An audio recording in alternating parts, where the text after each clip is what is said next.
Welcome to real time discussion. That's what I'm coining this as.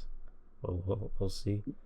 Um, so with The Last of Us Part Two, the 4 year anniversary is coming up in a few days on the 19th, and I wanted to come together and just like discuss it after 4 years. We've had 4 years to sit with the game. Um, well, actually, Eric, did you play it at launch, or did you wait? Um, I waited. Yeah, I Okay. played. I most recently played. It's been about a year, I would say. Okay.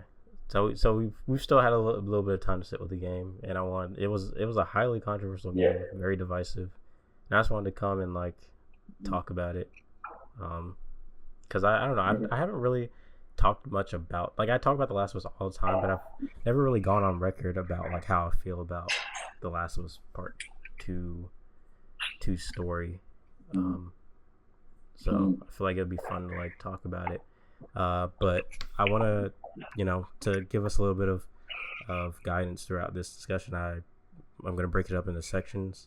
So we're going to start by talking about each of us talking about like our relationship with The Last of Us, like the series, how we feel about it, and the first game. Um, and then we'll talk about the leaks and spoilers that came out before The Last of Us Part Two release and how we reacted to that, responded to that. Then we'll get into the actual, like, talking about The Last of Us 2. We'll start with the gameplay because that's not quite as juicy as the story. After that, we'll talk about Joel's death specifically because that's like a huge point of contention for this game. And then we'll talk about the story overall. And then we'll wrap up by talking about some of our predictions for The Last of Us Part 3. Does that sound good, guys? Sounds good. All right. Sounds good. So, I guess I'll start with. I mean, I feel like at this point, if anybody's been following this like channel consistently, you know that The Last of Us is like one of my favorite things ever. Not even just in games, just like one of my favorite pieces of media ever that I've ever consumed. Um, like The Last of Us, like I don't really have like an all-time favorite game, but if someone like whenever people ask me like what is your favorite game of all time, I cite like The Last of Us, like the first game as like my favorite. Like Assassin's Creed is my favorite video game franchise, but as in, like my favorite single video game, it has to be The Last of Us. I don't know, something about that game that I just find like, I don't want to say perfect because it's not actually perfect, but for the sake of it, like I just think it's a perfect game. Like when I play it, I just like, I don't know, it brings me like joy and comfort, and I just have so many fond memories with that game and that franchise. And so like, of course, like when it came to The Last of Us Part 2, I was pretty dang excited for it, because of how I felt about the first game. But yeah, how about you guys? Yeah. I guess I'll go with the start voice. Oh, Um, you can go first. all right. Yeah. So I definitely have a pretty, I have a pretty close relationship with this franchise as well. I got I got it on when I got my own PS3 because we used to share. But when we got older, it's like, okay, now it's time, because we're going to start, having to move out and stuff like that. It's just about time. And it came with The Last of Us, and so I'm playing it. I think it was on like Christmas actually, and there's something about. I think my parents they were like aware or just a little bit of Uncharted and like Naughty Dog because Mm-hmm. the first game I ever played was Crash Bandicoot on a PS1. Like one of my first memories. I was like 3 years old, Whoa, and I had that's a gray PS. that's sick. Yeah, yeah, and but my parents aren't into gaming like at all. They just know Naughty Dog and they know Crash, right? So they already know that I played Uncharted, so they got this PS3. This is the Super Slim, right? So this is like the new one that is it's really cheap feeling. It's like plastic. It slides. It gets the job done. But yeah, dude. So I'm playing this game, and they're already kind of aware because the person at the store told them, "Oh yeah, they're gonna like this game, right? It's like a movie and cinematic, and Uncharted was cinematic, so they're watching the intro, right? They just want to watch me see that I'm liking my gift, but I'm playing the intro to Last of Us One, and I mean, of course, you guys have played it. It's pretty fucking crazy. Yeah. It's like the beginning of Walking Dead, which my dad is already an avid fan at this point, right? We had the thing where we'd watch it when it came out, like new episodes, right? So he's in the room watching this, and next thing you know, we're like getting through the whole, like my mom saw the part where the daughter died. She's about to cry, dude. My dad's just silent, you know. My dad doesn't care about games, but he's watching this whole thing. He kind of started playing too, man. I gave him the controller. When we got to the part where you're in the compound, you meet what's her name, Angela. Tess. Ellie's the one that Marlene. at the end, yeah, like Marlene. We literally like snuck through. He saw me like killing these guys, and this is all gameplay parts, right? But you know, since Last of Us is really cinematic, it kind of it's not like other games. Like, okay, I'm gonna leave now because this is the game part. He thought it was all like a moving. He was watching all like a moving movie, and they do a good job of that. And I don't feel like I know it's going a little bit. I haven't felt like that besides like Fallout 4. I don't think where I'm playing a game like I feel like I'm in an episode. I'm like enacting an episode right now. Yeah, but like that was my first memory. Yeah, it was like I'm in this, but that's like the only time my father's ever sat down that long to watch me play a game and try to play it right. So that's why I like that. I'll never forget that game. It's pretty crazy, man. Oh yeah, that's awesome, dude. What's funny is that my kind of complete opposite. My dad is like a huge gamer, and he kind of is the one who introduced me. I feel like part of the reason why I have such a like close relationship with like games like Uncharted and The Last of Us is because I was exposed to those games through him. Like I remember like watching him play like Uncharted, and he was telling me, he's like, "Hey, this guy's name is Nathan Drake, and he's like super funny and he's cool." And like, you know, and like I remember when The Last of Us was like got announced or something, he was like, "Oh yeah, these are the same people who made Uncharted." I was like, "Oh snap, really?" And so like automatically, like The Last of Us was like all just on my radar. He was already like me. Yeah, like when the game came out, I believe I was 11. It came out in 2013, and I remember I was sitting down and like I think he rented the game or something. That's crazy. Or he bought it, and like we sat and we played it together, and it was just like I don't know, it was the best time. But yeah, it's like so cool that we kind of have those like similar memories with the game. But, yeah, man. And you never do forget that first time, man.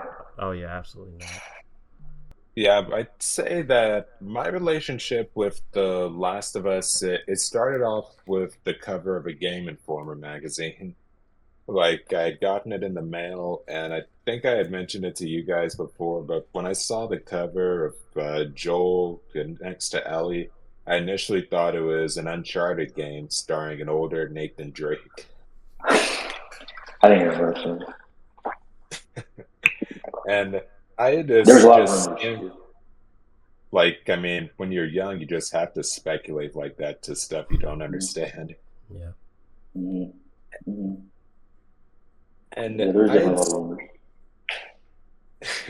Like, I had skimmed the like inner pages of the cover story and spotted a bit of the gameplay, and I had realized, yeah, this is nothing like Uncharted, but it definitely has my interest. Like, it looks a bit more human, a bit more grounded, a bit more rough around the edges, no pun intended, in a good way. And like then I sort of took a look at the actual gameplay months later, leading up to the Game Awards that year in 2012, I think. And when it ended at the very end of the gameplay section with Joel shooting the guy in the face point blank range with a shotgun but cutting away, I was like, geez, that actually looks like the best game ever. He's like, I need this. Where can I execute? Like, it's just that cinematic. It's just that, it just looks fully realized, but I didn't actually play the game upon launch. I had bought it secondhand at the end of the summer at this pawn shop, and I played through it, and I was just enthralled by it the entire way. Was there a reason why you didn't get it immediately?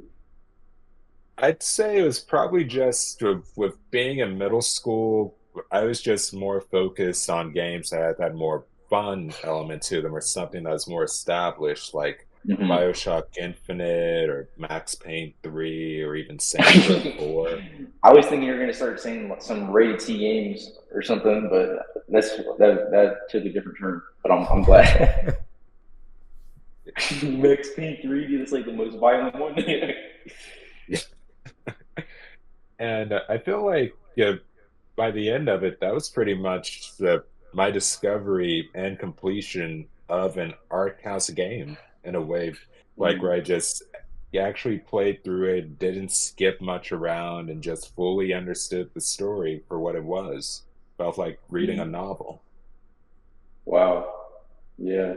To me, I feel like you brought up that term earlier, and I like that. I think it's a good term for a game like this. But do you feel like, because I honestly feel like Max Payne 3 gave me those vibes for as action packed as it was, and I think those games in general hold a special place in my heart. But do you feel like Last of Us really created that kind of expectation now, or like has it introduced us into the fray? Because I feel like it has. This is like the first game show that's like critically acclaimed, not just among us. It's like my parents watched that, and I didn't even tell them to. You know what I mean? Yeah, because in the same way that something like the original Silent Hill 2 or Metal Gear Solid 2 completely changed like the gaming scape for older gamers, I feel like Right. The Last of Us was our generation's Silent Hill 2 because it introduced just that level of storytelling that feels like it could transcend media in a way and just be a story that could fit in anywhere almost, whether it be on the screen or audio or book form. Yeah, that's a great way to put it. Yeah. Even though a part of me would argue that the reason The Last of Us works so well is because it is a game. Because it has there's loops. Yeah, like there are just certain moments that happen like in those like kind of down moments when you're like playing the game or like going through like for example, like when you're going through Billstown, right? And like you hear Ellie start going, like she tries to whistle, and you're like, Joel's just like, what are you doing? And it's like completely missable because you have so many like the dialogues that are like very missable in the game, and I didn't know about a lot of them until I was getting the platinum, and I was like, she goes, oh, I'm trying to learn how to whistle, and Joel's just like, whatever, man. And then like later on when you get to Pittsburgh, she starts to actually like whistle. You hear her whistle, and you're like, oh snap. Whereas like before, it's like if you didn't hear that dialogue in Bill's town, you would have like that moment wouldn't have as much weight. So I would argue like that. Like I love how Naughty Dog really takes advantage of like for a lot of games it will be like, oh, you're just walking and like doing stuff, the typical boring video game stuff. They like take that and make it like interesting because of like the dynamic, and you slowly see like those walls that Joel has built up start to come down from these little interactions with Ellie throughout the game, and it's like it's like genius. It's phenomenal. So like I feel like Last of Us definitely does work in other mediums, like we saw with the TV show. But I feel like the definitive way to experience that story is as a game. In my opinion. I agree. That's what I was going to say. I really do feel like the show is just missing that extra amount to. I still didn't understand why he cared so much about her, but in the game, I didn't have that doubt at all. Yeah. Right, because you're in Joel's shoes. There's something that's not in the. I don't know if they put it in the show, but in the game, it stood out so much more. But it was like right before you get to the giraffe, and after that whole thing with David, and you're asking her to get you the ladder. Almost every other time in the game. Yeah. I mean, every single other time, she immediately listens. Yeah. Right. She's like, "Where are you? What the hell?" And then I was like, "Yo, that actually," because I get why there's criticism of the game, like the boosting. That's like old school gaming stuff, right? But they like you said, man, they found a way to implement it and like make it organic, because you do have to do shit like that in real life. I don't have to set up this lateral damn time. Yeah, I do like little moments like that. Not just like Naughty Dog games, but video games in general, where there's like a thing that like you come to expect from like the gameplay loops and stuff like that. and then that like expectation is subverted. Like for example, that part in Spider-Man 2 recently, where the symbiote gets on Harry and he becomes Venom, and then like Peter does the stance like you're about to fight Venom, but then like Norman comes in, he's like, no, stop. And I was like, oh snap! Because for a second I was like, oh, we're about to do this now. And I got ready. I put my controller. I was like, let's go. Then he like comes in and interjects, and I was like, that's like cool. I like love when video games do little things like that to like subvert your gamer brain expectation. And I feel like Naughty Dog does that pretty well with certain things. Yeah, they just throw it at you. It starts to make you feel unpredictable, and you're like, that's when it becomes memorable because you start, okay, this isn't like it usually goes. Right. And it works so well. That's even part of Naughty Dog's charm in a way, the way they craft these relationships among the characters. Because when you look back at stuff from their games like the Jack trilogy or even Uncharted and Last of Us, they kind of know the kind of vibe that you'd get from watching a buddy cop film. Characters caring for one another and then translating that through the gameplay.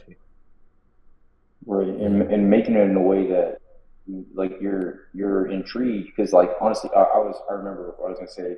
I was just playing Valhalla the other day, man, and you're like walking this station. All right, let's walk all the way here. Dude, we were walking for like 10 minutes, and they're saying like they're talking, but I don't know. It's just boring, and it's just like this isn't how you do it, right? It just feels like he was like, I've seen this done way better before.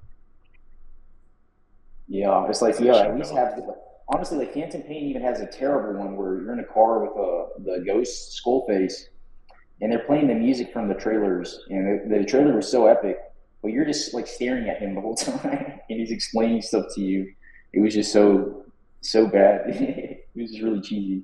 The thing about Metal Gear though in general is like sometimes they'll have like 10-minute sections where you're like in the codec just listening to people. I'm like. Yeah, and the thing is, they did a good job. The first game, Metal Gear Solid 1 did. Yeah, I agree. No, I get what you're saying, definitely. The first game was the only one that I was like avidly obsessed with the codec. They did a great job with the dialogue. I felt natural. And then 3, I just kind of skipped around. Yeah, I feel like that's just me though. Like sometimes I can get impatient. I'm just like, come on, man. Dude, let me just kill something already. I'm like, let me learn by playing. I don't know. Because the thing is, I'm not like great at being told things. Because I'm even in real life, like if you like explain like if you want me to do a task and there are a lot of like steps to it, like if you sit there and you just tell me, then I will probably more than likely space out and not get everything. So like I'm very much like I have to like either watch you or like I have to do it with you. Like you have to show me because otherwise like I won't. Literally gamer 101, dude. It's like just give me a controller, bro. Yeah. Let me just start moving the character around, and I'll figure it out. Yeah, I'm not like a full blown like. Yeah, I'm not like a full blown hands on person, but like I'm very much. Yeah. Yeah.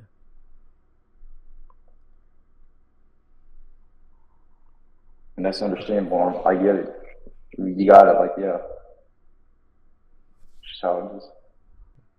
You guys ready to talk about those leaks for The Last of Us 2? Oh yeah. Yeah. I want to ask, did you guys look at them when they came out?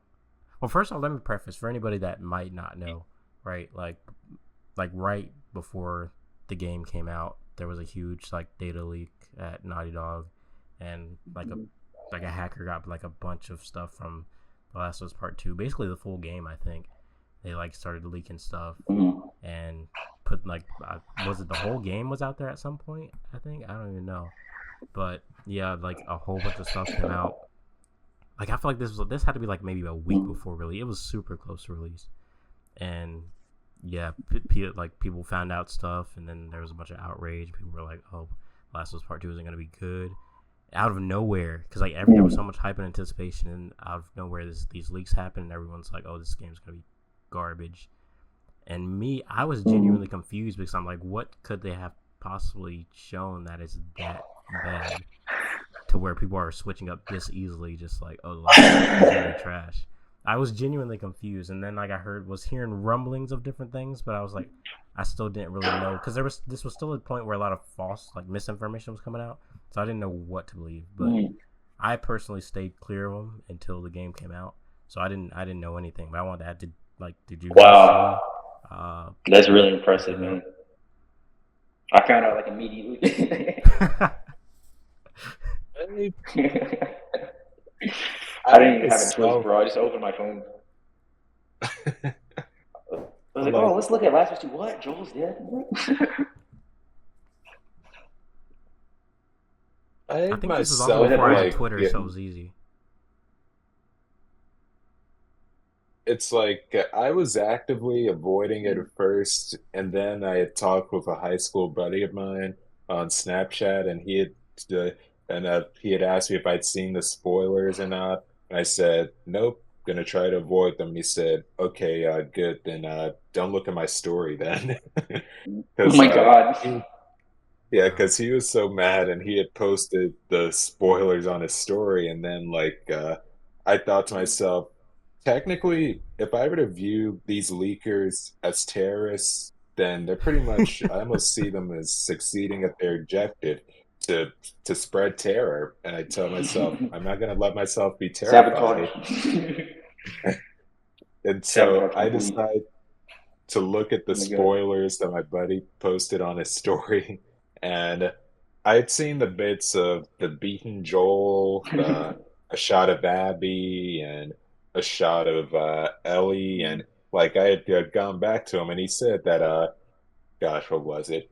He had said that the game ended with Abby killing Ellie, and then he had said something about, and he wasn't trying to be like antsy or like prejudiced with this one, but like he was told or heard that Abby the character was transgender, and so I really remember that that was 2020 in a nutshell. Misinformation and misconception, just that. people fit the Yeah. narrative for themselves in a way.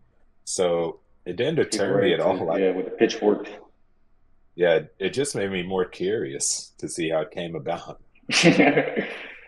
Yeah. it Yeah, I was would say that crazy, that's man. like a. Mhm. I definitely think the numbers were. I think the game was really successful, right? In the end, Oh yeah, you're saying, "Oh, the sales! Look at all the Walmart. The Walmart has full. All the boxes are here." I'm like, I don't know, man. There's a lot of hype. If anything, really, the hate just makes people want to watch it more. Like Velma. You know, it's like I I can't would. Yeah, not look away. I don't really I have to see entirely it. understand that because I'm personally not like a hate watcher of any kind. If I feel like there's something that I'm Mm. not gonna vibe with, I just don't consume it. Yeah, yeah, But yeah. I yeah, agree. sorry, you can go ahead. I feel like there is. I don't really hate watch either. I understand the psychology of it though because for something like Velma, it's all these beloved characters and they're twisting in a way that isn't working. People are so shocked. For me, with The Last of Us 2, I think that it's just the manner of it. Right? I don't fault anyone having an issue playing this game based on the mood alone. I mean, the image alone was like gloomy, man. It was dark. He's like his brain's there, and it's like a bat. It's like the most like we loved this character a lot, and Right. he had such a powerful ending, and it's so relatable. And then that's like, I mean, dude, people. I think at least I think I when Glenn got on Walking Dead, that shit was hard. You know, that shit was rough. I don't know if I could watch. I think I had to take a break after I saw that episode. But I mean, just all of the was just like for me. I'm like, I don't know, man. I gotta see it through. After a while, I'm just like, yeah, I can play it. But I was really excited. I think to see more Joel. Yeah. Yeah. Definitely taken too soon. I think, and it should have happened near the middle or the end, not near the beginning. That did feel like Druckmann was um, relying on shock. A lot of that was filmed in a way to shock you. it wasn't done, and people don't like that, right? Because it's like, oh, don't jump scare me. It was almost like that. It was almost like a jump scare. It was just so shocking, and you're not allowed. All right, go ahead. I'm sorry.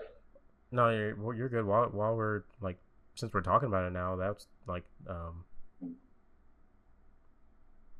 I was gonna do like gameplay before talking about Joel's death, but like we can hop into Joel's death.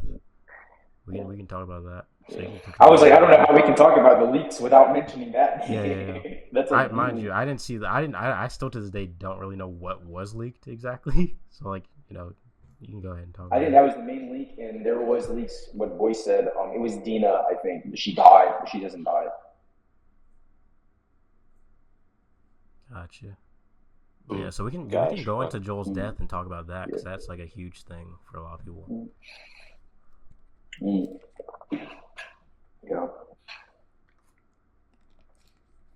Yeah, man. I mean, yeah, dude, Joel, that was my boy. Troy Baker.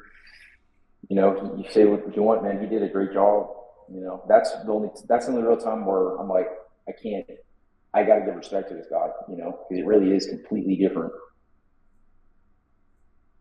Yeah. It really shocked me when I first heard like Troy Baker. I was like, dang, like he doesn't even sound like Joel.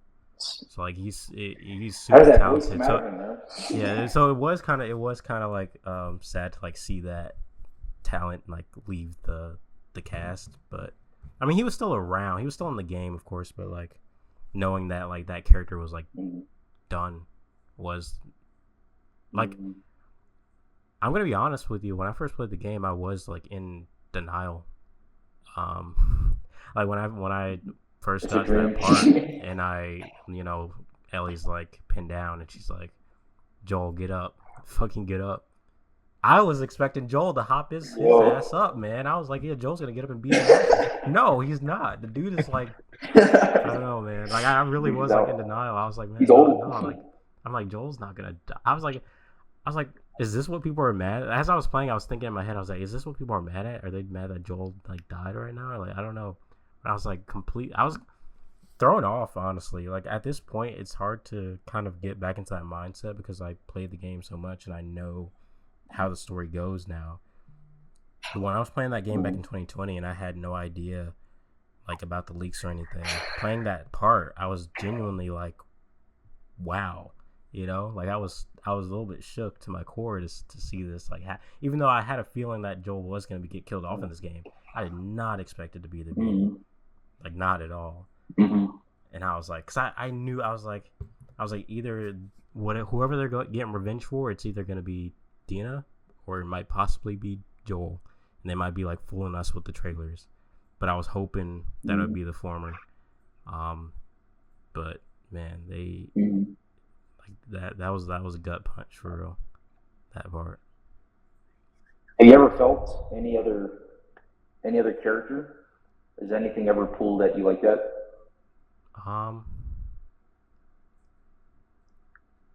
Funny enough, like Glenn's a little bit like you were just saying in The Walking Dead. Glenn's death, I was kind of in a bit of a denial, even though they stripped it right from the comic book. I don't know. Part of me was like, no, he's gonna recover from this, Like in my head, I'm just like, no, like Glenn's not. It's like they're not killing Glenn. No, dude, they made sure. Joel looked like it, bro. This guy didn't have a head. Yeah, I was like, man, I don't know, this weird thing.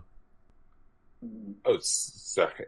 The show even trips you out a bit. Like it makes you think that it's going to deviate from the comics by going with Abraham first. Yeah, which pisses me off, to be honest, because like they didn't need to do that. Because Abraham's was just like, Abraham's was literally just a fake out. Yeah. And like that's what your character deserves in the end. It felt so cheap in a way because I mean the way the girl dies in the show with the crossbow to the eye, that was Abraham's death in the comics, so they just saved him for a twist is all. Exactly. Same with Glenn. They literally faked his death. They faked Glenn's death just to bring him back and kill him off. Oh, the trash. I think that was great. That was such a good ending too. That was such a tragic, emotional death. I was like, my dad was like, "That's not true." Dude, I was like, there was something fishy about it from the jump. I was like, this dude isn't freaking dead, bro. There's no way. He hit her under a trash can. He lived, man, and then he died shortly after. But Yeah, dude, that kind of honestly, it's that. Remember Noah, dude? Oh my God, that was damn, horrible. damn, yeah. Jesus Christ, dude, that was the We worst just, thing ever, dude. I was like, we just go down a rabbit hole he talking took about that Walking was Dead. weakness, dude. I know, What right? Hey, top man, we're top talking about five the Walking Dead survivors. character deaths? We Chris got from Everybody Glenn. Hates Chris. Yeah, dude. He went to go work as a principal, bro. He's doing better now. That's an Abbott Elementary call if y'all seen that. Not moving on to the audience. I mean, And then, I how do you gotta. guys do? Oh, sorry, boys. Go ahead. Oh, no, what were you gonna say? I was just gonna ask if you guys feel like Joel's death was contrived in any way, because I was curious about, because that was a lot of criticism that the game got, is like people felt like Joel went out like a little bitch and that he basically offed himself by putting himself in that people kept saying, situation. "Well, he would never give his name." So like, I Yeah, gotta You're, ask, what do you feel about they're that? like, People were saying the criticism of like, "Oh, he would never." Yeah. yeah, I I have mean, thoughts he on that, but probably. I think Mm. he kind of had the most human death out of anyone else in the series because he tries to stick to his principles. As I mean, if you can call them principles, because I mean, technically you can't say he's morally good or morally bad, but I mean, his death was I think we human. I could mean, argue that he's bad. I think we can argue that Joel's a bad person. I don't think he's good. it's like the shotgun to the leg. I mean, that's purely out of a player's control. And it's like Yeah. it realizes that he's human, whereas, say, a YouTuber on a speed run might play him in part one as Joel Wick, like quick drawing on everyone and yeah, everything else. But truly, I mean, this his death scene, I feel like it really drew in on the mortality of the characters in the world. Mhm. Yeah. And I guess I guess that, I mean, I didn't need that kind of convincing, but I mean, if they were going to do it, it was going to happen. I think we all knew that at one point Joel's not going to make it to the end of this series, right? Um, yeah, we should have had a little bit more. I do think it was the only reason I would argue it's contrived because ultimately I feel like Dina didn't need to really be in this game. I understand why, and we could have had like a love interest for Ellie, but it did feel like, man, this could have been Ellie and Joel the whole time, and the dialogue would have been because she just sometimes felt like she felt like an MCU character. The dialogue, like she was just very obviously the optimistic one, but it also just felt like I don't know that the dialogue was so organic in the first one with and also Ellie's just not fun in this game really. She's just not really likable. oh yeah, she's very different, Um, very different. she's just yeah, she's like she just doesn't give a shit about anything but revenge, and she doesn't care who she hurts. Like the people close to her, they're at Mm-hmm. risk, and I mean she pays for it in the end, but still, it doesn't change the fact that I don't support what she's doing. I don't like her. I definitely don't like what's her name? That one in the red room that like the alarms are going off. The one that you're chasing. Nora. That's when I was like, oh man, Ellie, this is not right. Yes, yes. And when you're chasing her, and uh, and then she does what she does, I'm like, I don't think we're the good guy anymore, dude. This is not right. But that's why I feel about. I don't know if this will go off, but I'm saying like Abby. I liked her, but I feel like I didn't like her at first, and that was the mistake they did. We should have played as her first because it Mm-hmm. would have been easy to like her more than Ellie in this game, but they had to do it that way. So now it's like we're stuck with nobody we really like, and it's just really gloomy because I mean Dina's the most optimistic, and then we can get rid of her shortly after. They've had that big open area, and then it kind of becomes narrow. I don't remember exactly the I do remember it being really open ended, and then it gets more linear. But then you switch. But I don't know. I might be misremembering. I don't know, like the downtown I, section. I kind of Mm-hmm. is it where you find like the truck convoy and like the second holster, and you just ride around on horseback? So you do Horseback. you do play like half the game with Dina then, right? Or is that still like she's only with you sometimes? She's only with She, Ellie sometimes before Mm. she goes on her journey to the boathouse, well, the aquarium. yeah, she's with her And I was Seattle like, day yeah. So one. She's with her, but Seattle day 2 and 3, she's not because she's super sick. yeah, and I just like to say that's why I forgot the name of the kid, but that whole dynamic was like that reminded me of the first game. That was more interesting to me, fun to me. The dialogue Lev. with Abby and the kid. Yeah, with Lev, that was like reminiscent of that because Abby's a lot like Joel if you think about it. She just doesn't give a shit and she'll kill anything, and she's with this kid that's like the angel on the shoulder, and Ellie's just alone. She has nobody, and it's just like it's just dark. But it I was still feel fun. like It was both parts. I just want to I say, like, feel going in back to making Joel's. Sorry, boys. oh no, you can go first. I just want to say, like, going back to Joel's death, before we get too deep into the story, is the whole like like that being out of character thing. Like, I kind of agree with Boyce. It's like, yeah, maybe it was a little bit out of character, I guess you could say, but I also feel like it is a very human thing to let your guard down sometimes. And Yeah. like, argument that some people make is that, like, oh, he's been living in Jackson for like 4 years, he's probably gone soft. And like, no, Joel hasn't gone soft. Joel isn't soft, but like, I feel like there is like a level of comfort that's like not like it's established when we even meet Abby, right? It's like, for one, like, people are like, oh, why Joel wouldn't be there, Joel wouldn't be in that situation. Like, did you not recognize that there was like a horde of infected, and like literally going with Abby to this place was like their one shot at like actually surviving. So like Tommy and Joel kind of had to go there. And then also, like, when they're like, oh, he said his name, why would he say his name? It's like, for one, Tommy already introduced the two of them to Abby. Abby already knew who Joel was, right? Like, so like when Joel walked into that room, he was a dead man. He was a dead man walking, dude. He was already done. He was already done for. So I hate when people act like Joel just like walked in there and killed himself. Like, no, he was gonna die anyway because Abby literally knew who he was before he said his name to everyone else. So yeah, we see everyone else react because they're like, "Oh shit, it's Joel." But Abby had the shotgun ready when he turned around. She was like, "Oh yeah, you're yeah, dead." She was like literally ready. She's like, "We have," and then boom, and then like, yeah, and that's it. I don't know, man. Like, I don't understand how people like miss these. Like, I feel like it's a common trend. They're coping, Like, yeah, a lot of people have valid criticism of this game. Like you were saying, like people have valid criticism of this game, but I hate a lot of the criticisms that are just like people completely. You're just butthurt. Yeah, people are just completely omitting details just to like fit their narrative. They're very vital. And it's just like, come on, man. It's like I said, I can understand some of the arguments with Joel's death, but like him basically killing himself by walking in there and saying his name is not one of them. As if he's like, like, just like, oh, I can't. He's going out in the world like, oh, I can't say my name because there are gonna be people after me. Yeah. The dude's just Isn't there like, oh yeah, my name is Joel. Like, what the?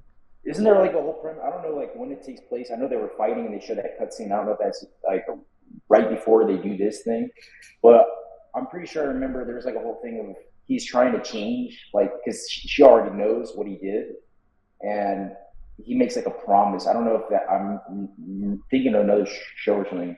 Like, I'm not gonna be violent, or he's gonna try to be more peaceful. I don't know. I don't remember that actually. But it makes sense because he used to be. I mean, they say it straight up in the show and in the first game. He was a bad dude. Oh, he was one of those dudes that ambushed people. Yeah, exactly. So it makes like sense when, that he's when like Ellie trying was like, to change. He's like, I'm gonna help anybody. Yeah. Yeah, when Ellie's like, how'd you know that was an ambush? And he's like, I've been on both sides. Like, it's established that Joel is kind of a piece of garbage, like, so like, yeah, and people say like people would have Joel, like, people would have it out for Joel because of his days as a smuggler or as a bandit or whatever. Like, he literally says right when Abby, but right like, when he's gonna die, when Abby's like, you know what you did, go ahead.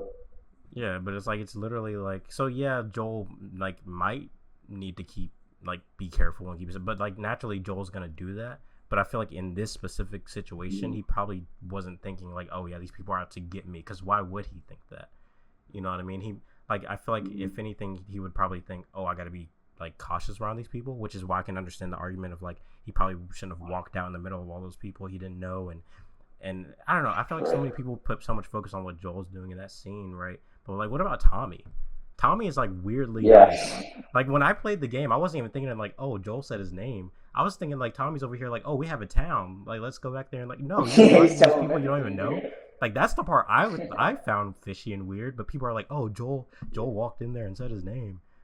Like, but what about Tommy? Like, what the fuck? Like, I don't know. My name's Jeff. He's not thinking like that. He's not like I need to use a big name. Right? Like, I don't know, man. I think because when you say that, it makes me think back to Tommy and Joel's argument from the first game when he goes to the mill and like when Tommy says something along the lines of "We're not in Boston anymore" after he pushes him against the wall. Like literally, that's just Tommy's comfort level. And I mean, technically, I don't think anyone would be thinking like, "Don't say their name" or whomever if they didn't know what was going to happen was going to happen, because I mean Tommy, especially in an apocalypse, you're in an apocalyptic setting. He's far away from where he lived before. Like he's probably not out here thinking like, oh, at any day now one of these people are going to come after me. Like I feel like Joel is probably like a regular amount of cautious for going out there into the world, but not a level of confidence where he's like, oh, I have a freaking price on my head. You know what I mean? Like he's not thinking. He literally says that he doesn't know. He literally says, I probably killed one of your. Who did I kill? I probably fucked. He doesn't. He's not surprised. That's the thing that I wanted to say that I forgot. Like right when she's like about to deal the finishing blow, or right when he's about to die, he says like, you know who you killed? He's like, I have no fucking idea, but I know I deserve this. He was acting like, no shit. One of the people is here. He didn't even care. I don't even think that he knew Abby was. That's the thing. And like, mind you, too, I feel like I also feel like realistically, like, how many people would be after Joel? You know what I mean? Like, I feel like if Joel is out here really doing shady stuff and like killing folk, he's probably just straight up killing them. He's not like, hey, my name is Joel. I'm gonna kill your cousin now.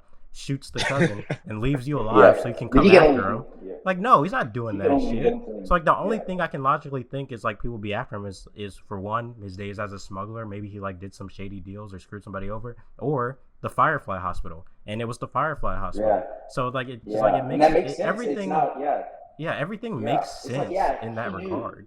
Or maybe he didn't know because he would be like, that was very recent and that was a big deal. And people, the Fireflies are alive still. Some of them are alive. He wouldn't be surprised, and he knew that he did some fuck shit. And that's why he's so. Ellie, wait, remember she rides off? And she's like, "Yo, this dude is fucking evil." And that's just the way. That in the show, dude. That's just the way of their world. I mean, you never know who's going to screw you over. I mean, it could be the smuggler, it could be the kid you see on the street begging. Like, it could literally be anyone in their world. I mean, we haven't lived in their world at all. Yeah, I mean, The Walking Dead, we already know humans are the enemy. And I don't know. I just find it funny because I've never seen so many people lose their mind over someone saying their name. It's like, dude. And Joel's not even like that rare of a name, dude. I mean, I don't think it is. It sounds pretty common. It sounds pretty basic. Right. His name is like Ishmael or something like that, and he looks like that. I was like, I would remember him. You know. Well, like, what's his name? Godfrey. My name's Godfrey. I think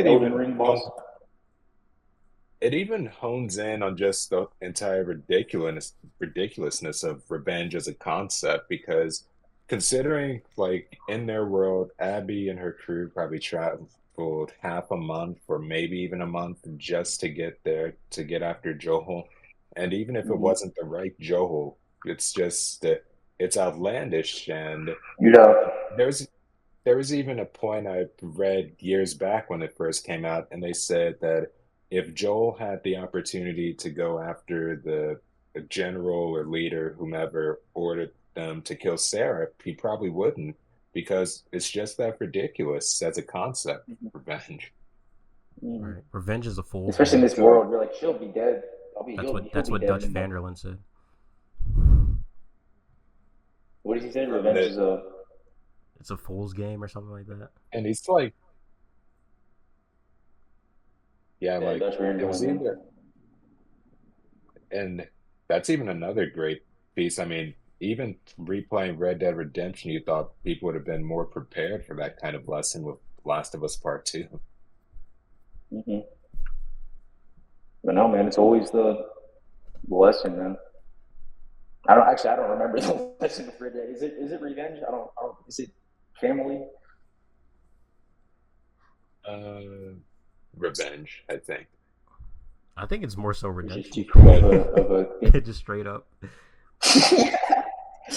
That's right, dude. It's in the name, dude. It is redemption, man, because he did all kinds of messed up shit, Yep. dude. He Even fucking though like he redeemed himself, but it's and then I he feel got like it sick. harkens on that thing. It's like you can be redeemed, but you aren't always forgiven. It's like he did all this stuff. He tried to become a better man, and then the government came back and screwed him over because of his past. So there's that. and Yeah, dude, that's honestly what they should do. That should be the movie, dude. They're talking about GTA, it's thing, like Red Dead Redemption. it's even implied that if he didn't go after Micah, then the government wouldn't have came for him in the first place, like Oh, via one that's of the so credit true. shots. That's so true. See, it's all there. It is. Basically, Yeah. revenge sucks. You Do should you, never do you play do the it. Stranger? There's a. You guys play the side quest where you literally there's like a guy just like John Marston, and it's only for John. It's literally his exact situation in the first game. Yeah, like you take him to the police and everything. I can't recall. She was sad, dude. She was deep, bro. You see him get hanged and shit. And it plays sad music, but John's like, "You did what you did. You got to pay the price." I'm like, Man, "Bro, I don't remember that John, quest don't be saying actually. this, bro. You don't know." Wow. It's like random encounter, dude. It's so crazy. That I love Rockstar, bro. There's so much detail on everything, bro. It's just fucking a random ass encounters can get you emotional. Damn, yo. Something I And love I about even that had game are this those. Oh, contra. sorry, boys. Oh, sorry. I was So gonna go say ahead with I had like this slightly controversial viewpoint, like years back with Joel Steph, where it was like technically we only spent time with him in the one game that came out almost 7 years ago at the time, and Yeah. then the next time we see him is for the short time where he gets beaten to death. And I don't want to say that people felt beholden to it, but it just seemed like, It feels horrible it's, when you say it like that. it's like this is the kind of thing that happened in Game of Thrones with Ned Stark. You spend Yeah. 9 hours with him Dang. and you learn enough about him, but by the end, yeah, he's gone. It just And goes to his show other how Damn. lovable characters. he is. Shit's crazy. He lost his head, bro. That's what happened, bro. He was stupid, bro. Ned deserved that shit, bro. No justice for Ned, bro. Out here, he went straight to what's her name? The sister, the brother sister lovers, bro. Oh, Cersei. Yeah, he self snitched and then immediately he fucked around, and found out. The thing That's how is, we do it I feel here, like bro. I feel That's like how we do it HBO in had to save their budget. They were like, we gotta kill off Sean Bond's character, Sheen Bean's character. right. He So always dies, bro. He always dies. we can't pay. The We already budget knew can't that. pay for him. Does he ever live? Let me look up a single movie where this motherfucker lives. He did live in The Martian. He did. True. You talking about the one with Matt Damon? Yeah. Okay, that's like a sci-fi film.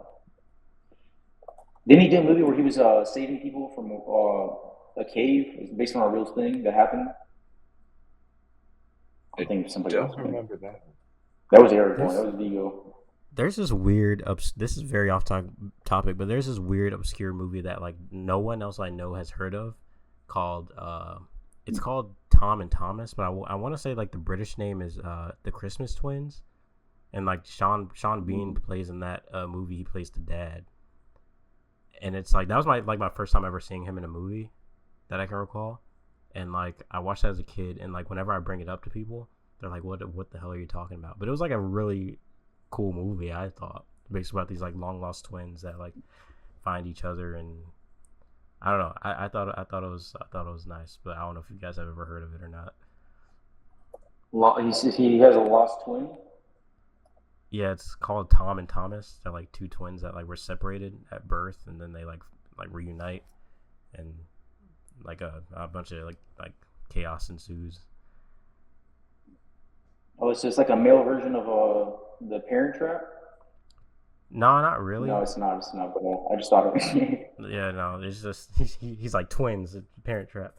No, Oh, he's I playing thought it like was a dad. He's playing a Disney dad. This Jolly yeah, like I don't know. I thought it was a That's dope funny. movie, but It's like, like dude, like towards the end, like the Double O kid like Six is literally, epic. towards the end, the dude pulls a Nathan Drake, and he like literally is like stowing away in the plane and shit. I was like, damn, this movie's crazy. I'm gonna look this shit up. It sounds like you're explaining an acid trip to me right now. Yeah, it's like it's a weird. It's If I you mean I haven't guys, seen it since I was a child, but like that movie, I remember that movie. I love that movie. I Oh watched it like yeah, over and over. got Aaron Taylor Johnson in it. Yeah, Disney it was a Plus. cool flick. Man. It's got part one on Daily Motion. I know what I'm doing tonight. Let's go. But yeah, No, man, I'm a big fan of back to the topic at hand. Before we get into the meat and potatoes of like this game, which is the story, which we've already been kind of touching on, I wanted to talk briefly about the gameplay and what you guys thought about it, and like how it improved over the first one and all that difference. Because like a lot of people like you know can debate about the story, but like I feel like it's undebatable that like the gameplay in this game is absolutely amazing. So what do you It's smooth as fuck, dude. It's so slick. So I'm impressed, dude. I loved it. How do you feel, Boyce? I love it all the same. I even came to the realization maybe a year or two ago because when I was talking earlier about how the shotgun to the face was what drew me in of the first game, Mm-hmm. it made me realize something with the tidbits they added into the second one's gameplay, like an enemy calling out for the fallen brethren or them reacting violently depending on the impact of a gunshot wound. It made Mm-hmm. me realize, it made me beg this question. I might like the gameplay and how it does this stuff to these enemies, but do the characters that I'm playing as, do they actually like it, or are they just doing it out of the necessity? So there's like a Do we feel it? quid pro quo.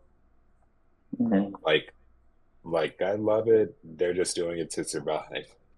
They were definitely listening to the Uncharted feedback with, why is Nathan the sociopath just murdering all these people? Does he even feel anything? Or does it even matter? And now they're like, all right, every single enemy has a name. I think that was like the thing that I read. Which is interesting to me that Uncharted is Mm-hmm. like one of the only games where people point that out, even though most games is like someone just like killing a bunch of people. Like they're like Nathan Drake though. Nathan Drake has issues. I'm like, okay. But I Because he's so smarmy in the I do like how this game does very much challenge like ludonarrative dissonance in the sense that like you were saying they like give people names and like the reactions to like seeing their friends die and stuff like that is like very it further reinforces like the narrative too. It's like in the first game we were out here just going through the hospital just mowing fools down like, oh, I'm coming to get you, Ellie. We didn't give a shit about any of those people. One of the people we killed, literally their daughter came after us in the next game, and that's why Joel isn't in the second game. And it's like, when we're playing that game, like at the time, Boyce, you said it was like having like 7 years. 7 years ago, we weren't thinking about that. We were just going through mowing people down, like, hell yeah, this is cool. And then like it literally affected the story of the sequel, like us doing that. So I like how it like challenges like, oh, you're not just killing just random NPCs. Like these are people that have like friends and like families and names and dogs, and it's like crazy how it really makes you feel every kill. Like I was playing like Uncharted earlier because I've been playing through the Uncharted games again, and I'm just out here like mowing fools down, not thinking twice about it, just like whatever.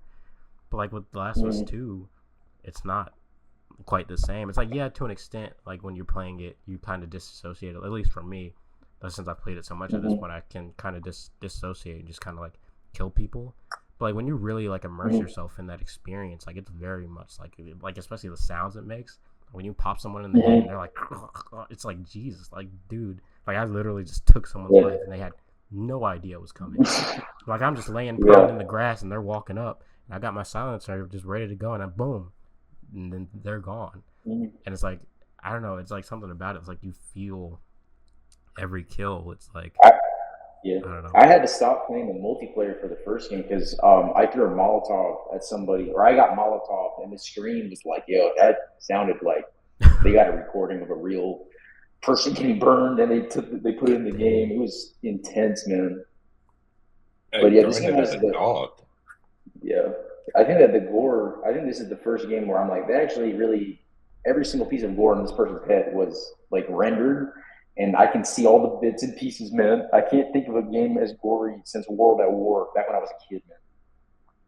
Yeah, I accidentally blew someone's arm off earlier. I was playing, and I was playing as Abby, and I can't remember what the gun was, but it was like the super like powerful pistol that she has, and I like shot somebody, and I hear them like Oh screaming, yeah, and yeah. they're like ah, and I'm just like what the hell, and I run up to Grabbing them their to like head. loot their body, and I just see their hand just like separate from their arm, and I'm like oh, whoops, didn't mean to do that. I was just trying to kill you for real. Yeah, man. You shouldn't have tried to. You should have been nice. No, it's satisfying as hell. Like, this is the most satisfying, and honestly, it's so impressive because there was a lot of flack for the first game. I was playing the first game, and I was like, yeah, it's kind of a struggle, man. It's just kind of slower, and it's just it felt more secondary. But in this one, it was the opposite for me, man. Some of these cutscenes, I'm like, yo, dude, hurry up! I want to go back to the Yeah. encounters, man. I want to go back to the sneaking around and tearing shit up. Yeah, I liked how they took advantage of you playing as like younger people. Like Ellie's more like small and nimble and stuff like that, and like Going prone, it's like the best thing ever. yeah, like I feel like I love that they like switched up the gameplay to fit that better, because it's way like quicker and of course naturally the advancement in technology and hardware that they're using, but like I just love being able to go prone. I love like how fast she sprints and like how she's able to squeeze through things and like dodge arrows and stuff. Like I don't know, or just dodge attacks in general. Like I love that. I'm about to go play that after this, man. It's so fluid, man. Just even talking about it, I'm like, I want to go play that Yeah, shit you right gotta now. hop on that no return mode in the remastered version. Is it really worth it, man? Do I get to keep all my shit, or is it like separate Yeah, you completely? can transfer saves. No, I mean like my arsenal, like my upgrades and my Oh, in the weapons. it starts over with every run. It's almost like a roguelike type thing. Okay. I'm gonna go play that like right after this, dude, because I still haven't tried it, and it's like $10. Yeah, it's Dude, worth it. Valhalla. Yeah, I was playing all of them. I was playing Watch Dogs, Syndicate, and then you're right about Valhalla, dude. That shit is just a time sink, man. But it's so addicting. Yeah. Yeah, we've been eating good in terms of gaming, Ellie's man. game. Oh yeah, I'm eating good and I'm full. I'm still eating. I'm stiffing all. I'm trying to get all these shits. Ellie's gameplay, it makes me think back to the Tomb Raider reboot from 2013 because I remember that came out the same year as The Last of Us Part 1, and it because I remember the gimmick or like the sell at the time was you're playing as Lara, who's a survivor, but I feel like Ellie in this game, they've just really nailed that survivor aspect because she's going up against so many odds. Mm-hmm. Yeah. And there's It just almost more of makes a focus on it realism almost makes it too. feel like complete BS that she even makes it out of that city alive. Mm-hmm. I do feel like Skin they of her could have made teeth. her. Yeah, I feel like they could have made her more built, like Abby, because Abby, I didn't doubt any of that. I was like, yo, I'm scared of Abby. She'll beat the shit out of me, man. And with Ellie, I'm like, yo, she looks exhausted and like emaciated in some scenes, and every single animation is like she like struggling to knife them and throat. She does it, but it looked honestly her animations were rough too. Like the self kills, like she cut their throat every time, and I was like, that looked painful, and it was a struggle. And I got the upgrade; it was a lot better.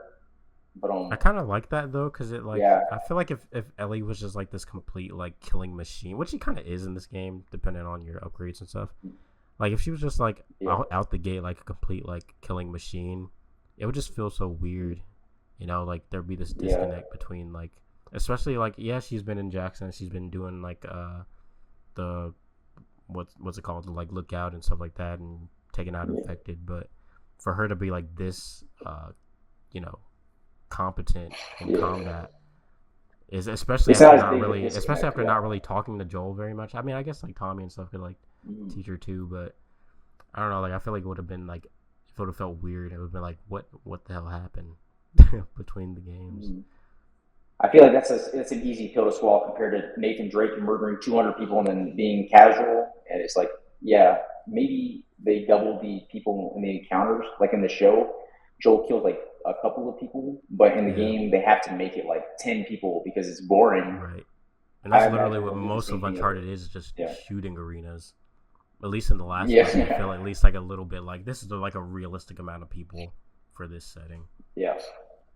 Even if it's just a little too, it's still like, okay, I can able. And also, let's be real. When we see the show, Ellie will be doing that, but I feel like compared to Abby, even the cousin, she'll rely more on traps and weaponry as opposed to running up to people. Because with Abby, I was just like straight up murking people. It just felt natural. Yeah, and Bella Ramsey's like The mad small, contrast. so Yeah. And I'm curious to see how much of a time leap. I don't think that really matters because I feel like it'll be believable. I'm more curious to see how I think Caitlin Dever or Denver looked. I think it's Dever. Um, Caitlin Dever. I'm more curious to see how that's going to be because they already showed like a poster. Remember that poster way back where the jacked like arm, the bicep, the Yeah, forearm. Let me see if I can find it. Oh, with the hammer and the campfire Yeah. in the So background. they already showed a poster. So she's going to be jacked. I actually am horrified. They can actually do a really good job with this character, man. I'm telling you. In yeah. some I ways, I kind of view. Oh, I was going to say that in some ways, I kind of view it as like if you were to put Ellen Ripley from Alien up against Sarah Connor from Terminator, like that's what it's like between those two in terms of their styles. Yeah, let me think of it for a second. Yeah, yeah, like Ellie, because she has to hide more. Relies on stealth, like in Alien Isolation. And Sarah Connor's out here shooting shit up. I don't know, man. Honestly, no, dude. I think that Abby would tear Ellie apart. I think they knew that. That's why they only had the fight at the end when she's like emaciated I can't on stand that that. cross or like whatever. I can't Yeah. stand that fight before that in the when you're in the Seattle and you're playing as Abby. I hate that. I hate that fight. Oh yeah, Why? Because you don't like fighting Ellie? No, not even that. It's for no reason like that. I just don't like it because I think it's kind of difficult and also kind of annoying and boring So because it's you're like, like let me it's so just let it hard. just be a cutscene. We know they're not gonna die. Yeah, it's literally so hard to like I think it actually does its attack, job. get the jump on Ellie because you have to get the jump on her. There's no way you can defeat her without doing that, and it's very hard to do that. At least for me. Maybe I just suck, but I remember I died a couple times. Yeah. No, I died a couple times, Oh, and you probably played on harder mode than me too. yeah, I've played through the game I'm on not putting grounded up with that before, difficult. but I'm like, all of it. Fuck that, dude. This stealth, bro. Get the hell out of here. Are you serious? yeah, They spot you from like 50 miles away. grounded's pretty but fun, man. would I ain't you gonna do it lie. on permadeath though? I've I had to go extra in the custom the options and be like, I'm trying to think. Did I do it on permadeath? I think I was going to, and then I like stopped because I kept dying and having to start over. So I think I ended up doing my permadeath playthrough on oh, Perma- normal. I want to say, pretty sure. I I'm curious about permadeath and grounded together though. Yeah, I would. I I'm would. sure you can I It's would. see like It would. someone. That would take years off my life. I'm sure. Playing through these dang Uncharted games and crushing is taking years off my life right now. I did try Uncharted and crushing just because I was like, this is. I want. You remember there's a phrase in middle school like everything needs to be realistic. Man, I want to be Uncharted. Let's see how realistic it is. And then you're like getting shot at by a helicopter, bro. Just like running for your life. I the was pissed because closest I've apparently done I to that is probably like Modern Warfare 2019 on realistic. That's the closest I came. The closest I've came. Yeah. Yeah, I Of played it course, on it's a that real for the life game. trophy. That's literally that's the thing. If I typically will do difficulties like that for like either a trophy or just because I've played the game a crap ton. I just want to make it interesting. But like, Mm-hmm. yeah, I don't know.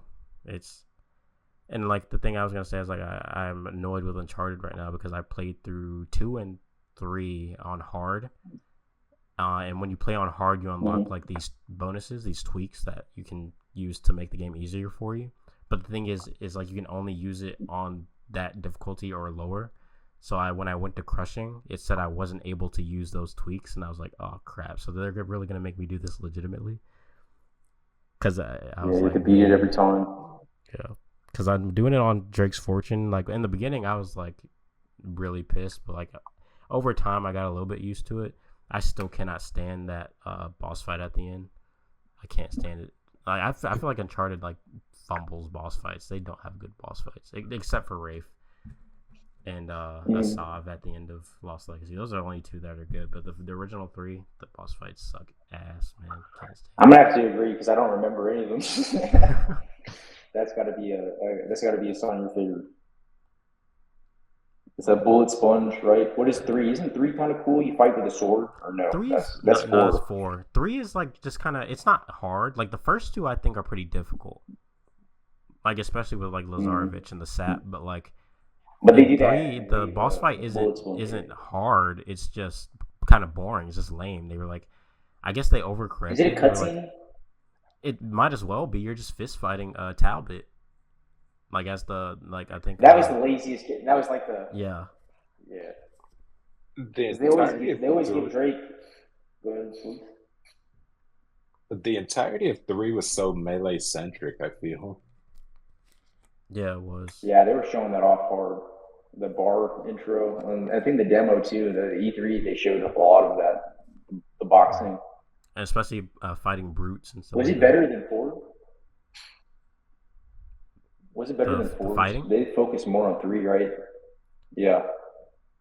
Um, I like it more in 3. I think it's more fun because it's more involved. But I think they're both good because I feel I like feel like 4 they had focus it. put more of a focus on shooting. Mm-hmm. Yeah, it was just like the full circle. I was going to say something I forgot what it was, but yeah, it was definitely. Would you say that you prefer the gunplay from part one more or part two? Um, When you say part one, you mean the original or like the remake? Uh, Original. part I 2. like how at first it's realistic, like you're swaying a lot, but two. Yeah, two just evolved everything. There's scopes, there's like you can like switch your shoulder stance, I think, which is something games forget. It's just faster. Yeah, I was gonna say because I was thinking about it in my head, It but then kind when you of said the original as opposed to part 1, I was like, okay, yeah, I would definitely take part 2. The only thing I really miss about part one was just sometimes the scarcity of ammo. Like, I mean, you would literally have to scrounge just to find one bullet for your pistol. That's why you gotta play on grounded. Mm-hmm. You know what I mean? True. You got to keep it real, keep it grounded, and treat it like real life, man. That's how these people play on the streams. I'm sure you can find a stream right now of permadeath, grounded mode. Yeah, after playing like the Someone's got Last to of Us blow games a on gasket. like the higher difficulties, I've completely like omitted like for the most part the listen mode. Like I've sometimes I legit like forget that I can do it because I've played through the games where I couldn't, and even sometimes I would just challenge myself Mm-hmm. and just be like, no, I'm not gonna use it. And so like literally there came a point where I legit forgot that it was a thing you could do in the game. Is like use the listen mode because it like makes it way Mm-hmm. more intense when you just don't know what's around every corner.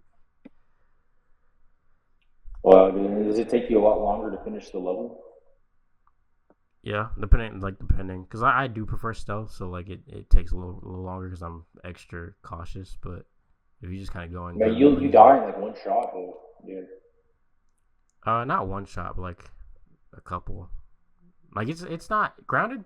Genuinely, to me, isn't that difficult as it seems intimidating, but I don't think it's that bad. I feel like if I can do it, then like anybody can. I don't know. I think you're ready to jump on that Souls train, man. I think you're a bit of a sadist, man. You really like that difficulty, man. You like the torture. The thing that intimidates me is like I've never played a Souls game, but like these games I know like the back of my hand, so it's easier for me. I don't know, man. Assassin's Creed's combat is basically they took the Dark Souls with the triggers. You think so? For which one, Valhalla? It's very similar. All of the new ones, yeah. Odyssey and Valhalla is very similar. You deflect and then you hit, but it's more satisfying because That seems those games reductive are as a way to describe Souls like combat, though. well, no, it's definitely more because you have stats and there's different weapons. So there's like you can deflect, but there's also and all some of the games are like Bloodborne. There's no deflecting. Like you just I don't know how it works, but the more you get hit, you have to hit them back quickly to recover the health. So it really encourages aggression first before anything. That's why people say play Bloodborne for some of the others because it's just so fast paced. But it's just like it's more satisfying. I feel like there's more. It's like only combat and then stories in there. But I mean, Elden Ring's story is pretty cool, but those games are always about combat first. Kind of like the new Valhalla. I feel like Valhalla is by far the most combat focused of this Oh yeah, trilogy. absolutely. I still haven't played Origins. I'm about to download it, man, because you've told me about it, Oh, you haven't played and I like Origins? that voice actor. Oh yeah, dude. You would love No, and Origins, I'm man. like, I feel like I is the story's way better too, is what I've heard. Because you're right, dude. Me Valhalla just feels Yeah, too weird, and I don't know what the hell's going on. yeah. And the open world in Origins is great too. Like Egypt is like super fun to explore and it's beautiful. How would you say the side quests are? Would you say they're fun Um, or like interesting, like I a think good story? some They're kind of are. just like It's so hard to say because my recent playthrough I didn't do a lot of side quests because I just did New Game Plus to like breeze through the story. And like the last time I did a bunch of those side quests was way back in like 2017 when the game came out, 2017, 2018. So like I remember it being fun. I did all of them, so like I remember it being like fairly fun. But it's hard to say because that's like a bulk of like a huge part of your experience is going to be like doing a bunch of side quests. But I think there are like some because standout ones. The ones in Valhalla are, like all have a story. Like they made like that's something I've noticed. Like I Yeah, was just like like these nuns were fighting with me, bro. They were like boxing. yeah, some are more story heavy than others, but for the most part, I think that Origins had some pretty cool ones. I know I'm gonna play it. Is there a hidden blade? Yeah, Is it like the one in Valhalla? Because the one in Odyssey is not even like they don't. You have like a spear, yeah, and I it's love. you have one like you straight up have a hidden blade. You have to upgrade it though. Like you have to like you know craft upgrades and stuff for it for it to be like effective, which is Okay. unfortunate. And you also have to be a certain level for to be able to like one hit assassinate certain targets. But I mean, Oh, okay. it's pretty cool, and it kind of like it's cheesy, but it shows like the origin of like the ring finger thing. Like he accidentally cuts his finger off. Uh-huh. I fuck with that, dude. I'm all about that, bro. I'll be one of those assassins. I'm for the cause, bro. I'm down for the cause. Cut off my finger. Yeah, man, Origins is pretty dope. You would like it. You would like it a lot. Honestly, I'm surprised, dude, because Valhalla, I'm liking it way more than I thought I would. Yeah, man, Valhalla is cool. I think it's good for like one playthrough. Like you play through it once, and you're like, all right, I'll probably I think I never understand touch it. this again. There's a shit ton. Every time I'm like clearing out those dots, I'm like, there's a shit ton more. They disappear. All I'm doing is getting looted shit. Yeah. And I feel like the thing is, if I would have bought that game on PlayStation, I probably would have platinumed it. But because I had it on Xbox, I had no desire to like do everything in the game. So I just kind of, after I beat the story, I just kind of left it. So there's still a whole bunch of stuff in that game I haven't actually done. And you don't won't now because fucking Shadow is about to come out, man. That's like Tenchu fucking wet dream, bro. Open world, fucking, you know. I mean, Ghost. We talk about Ghost, but honestly, I was seeing that game, but I was thinking of Tenchu, bro. I don't know if you or familiar with that. It's a way callback. The PS1. I know about Oh, yeah, Tenchu. Yeah. from software. Hmm. Probably definitely. Was that what you guys were talking about right when I jumped in? I What actually was don't that? remember what we were talking about. You guys were talking about Shadows. Maybe you were talking about Shadows Oh or yeah, I something think else. so. We were talking about Yeah, we were talking gameplay or about something. Assassin's Creed. Yeah. Yeah, dude. I think it's gonna be. I'm hyped. You know, I'm gonna probably day one buy it easily, dude. This is gonna be our first game that we've all played together. That we're gonna talk about on the podcast, dude. I'm gonna be like, hey, bro, did you hear how you feel about the death? I'm just gonna spoil the whole thing to you. Like, how you feel about Yasuke's death? So basically, you're saying Year of the Backlog is a done deal when that game comes out. Oh hell no, dude! I'm gonna fuck the backlog, dude. As soon as I saw that shit, I was like, all right, man, I'm gonna be walking around as a samurai, bro. I'm probably gonna be fucking Yasuke the whole time, bro, because I'm loving combat in Valhalla, dude. Bro, I saw like a comment on YouTube stuff when it was like Eivor, the most anti stealth assassin ever, and then Yasuke hold my bat because that's what he was using Yeah, he on was the effing those trailer. dudes up. I ain't gonna lie. But yeah, he was I not might, on dude. that stealth train at I all, might dude. have So to do what it is stealth? for the one time. I might have to cop it day one. I don't know. Yeah, We'll see. you're gonna have to, man. I will say this though, don't forget Ubisoft games go on sale pretty quickly after release. Mm-hmm. Fair. Mm-hmm. I mean, they go on sale pretty quickly Yeah, but too. like then if I don't get it, then you guys are gonna be here talking about it on the podcast. And I'm just gonna be sitting Nah, there like, this is too big. No, man, this is like they've been asking for a minute for this specific setting, and now we got it. So and it really does feel like the first one. I was looking at their faces, and I was like, I don't know, the graphics look for real like an upgrade from Valhalla. You know, they yeah. look like And real people now. what's funny is I was watching Luke Stevens, and he brought up a good point that like the last Assassin's Creed by Ubisoft Quebec was literally nominated for Game of the Year in 2018, and the running with like God of War and Red Dead Redemption 2. So I was like, this game could be pretty amazing. You know, like I think that Origins was a lot of fun. I don't see why they wouldn't, you know, put that kind of love and energy into this game also. Yeah, I mean, they always put a lot of attention to detail, so I'm hyped, and I just really hope that the dialogue, some of the dialogue kind of give me not Disney Channel or like Marvel vibes, but we don't have Yeah, anything to work with right now, you know. yeah. And I I'm just gonna hope. care more anyways because the setting, yeah, Yeah, I just feel like I'll enjoy it, like separate from like Assassin's yeah, Creed, because at this point I'm not going in expecting much in terms of Assassin's Creed. I just want to play a yeah. cool game, which it seems like it will be. Mm-hmm. I'm gonna role play as a samurai cop. Yeah. No, I'm just being Nia. How do you say her name? Yeah, I Niaoya. did see that now. I think not now. Going Yeah, prone with in the grass, bro, and then using that tube to breathe. That she was cool as hell. That's Yeah, true that's gonna espionage, be. bro. I'm just gonna be her the whole game. Screw that. Yeah. But yeah, I don't before know, we get man. We'll too off see, man. topic. Well, she might actually suck. Yeah, well, I doubt it, but Yeah. before this turned into like the Uncharted Assassin's Creed freaking podcast, let's talk about the story in The Last of Us Part Two. I'm really curious to hear about this. Mostly, I want to hear your thoughts, Eric, because I know you probably have more issues with it than Boyce and I. Nah, man. Yeah, I definitely.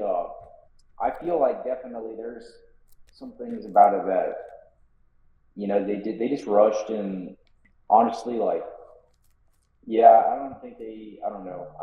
I still feel like there was a lot of mixed ideas about where to take the story, and ultimately it ended somewhere good, but also it's just kind of like, I don't know, man. This pregnant woman's dead, and this dude's dead, and I don't know. I feel now. I feel like I'm not alone in this. Ellie's punished because I didn't really want her. I didn't really feel like she's on this farm and she's happy. I'm like, I don't know. She doesn't really deserve this. She needs, and I feel like that is so. The human thing about us is like it's just like you can't let go of things, right? And it's frustrating because you're like, why? I can't. I want to, but I can't. You know what I mean? I think she says something like that to her too. You know, she's just like, we're gonna leave. We're gonna leave if you do. She's like, I know. I know. I can't.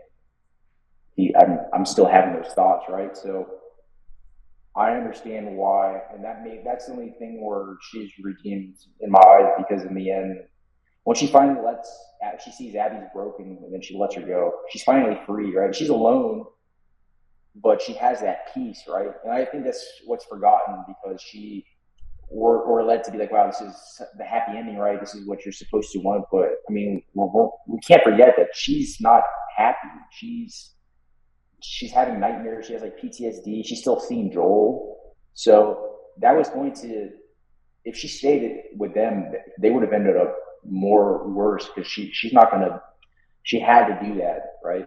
It's just one of those beautiful things about our emotions and revenge, and how they kind of point us to like there's always give and take. Like you're going to suffer a loss, but at what? I mean, that's the question they ask, right? So I guess for her, it was worth it in the end, right? She seemed kind of peaceful, like she was alone, but I don't know. I got to relook at the cutscene because I kind of forget. But I mean, that feeling was like emptiness, but also like it is finished, kind of like undertones, right? You know, like that verse. You know, it's like it's been done. You know. Yeah, I think it's a bit It's of both. Like that ending. Like I feel like, because for one, she ends up alone. In the first game, she says the thing that scares her the most is ending up alone, and then that happens to her. She loses 2 of her fingers, so she can't play the guitar, which is one of the main things that bonded her to Joel. connecting, right? Yeah. So like those are 2 things right Yeah. there. She lost her family. Those are like 3 things right there that like are like, damn, that shit's tough. But then there's that one thing, that being she let Abby live. And Yeah, I feel like she did forgive feels her. I feel like she feels at peace with that. And I don't even know if she forgave Abby. I never really took it as like, oh, I'm gonna forgive you, because I don't think she like kept that same energy that she had with Joel.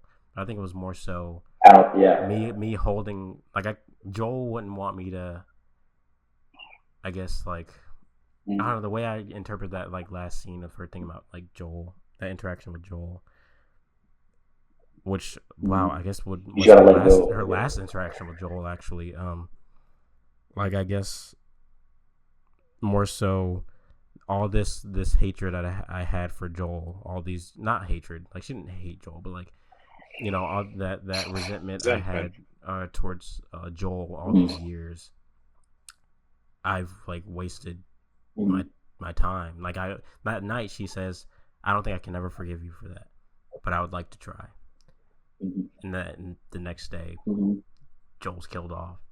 At least I think that was the night before, right? I'm pretty sure that was the night before.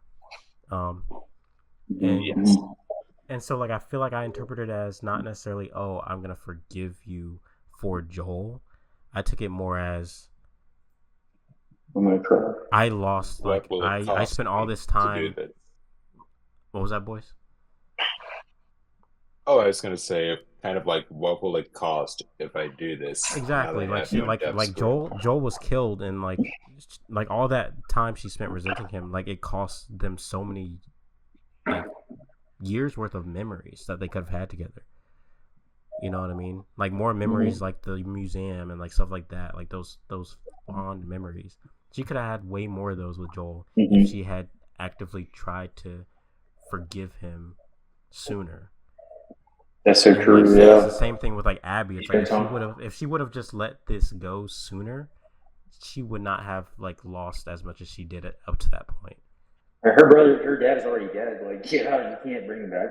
Right, and it's the same thing with Abby too. It's like their stories literally mirror each other. It's like if Abby like wouldn't have gone on this path of revenge, she would still have all her friends. All her friends are pretty much killed.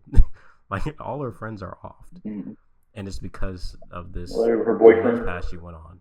You know what I mean? So it's like, I don't know. Like I never really took she had a lot ending. more. I know a lot of people were pissed because they're like, oh, she forgave her after that. Like she did all this just to forgive her. But I genuinely don't think she was forgiving her. I just think she was like, at this point, Like she thought about it and she recognized that like at this point like this really isn't worth like giving up all this stuff that I have, because she's like she was literally given a second chance. She could have died in Seattle.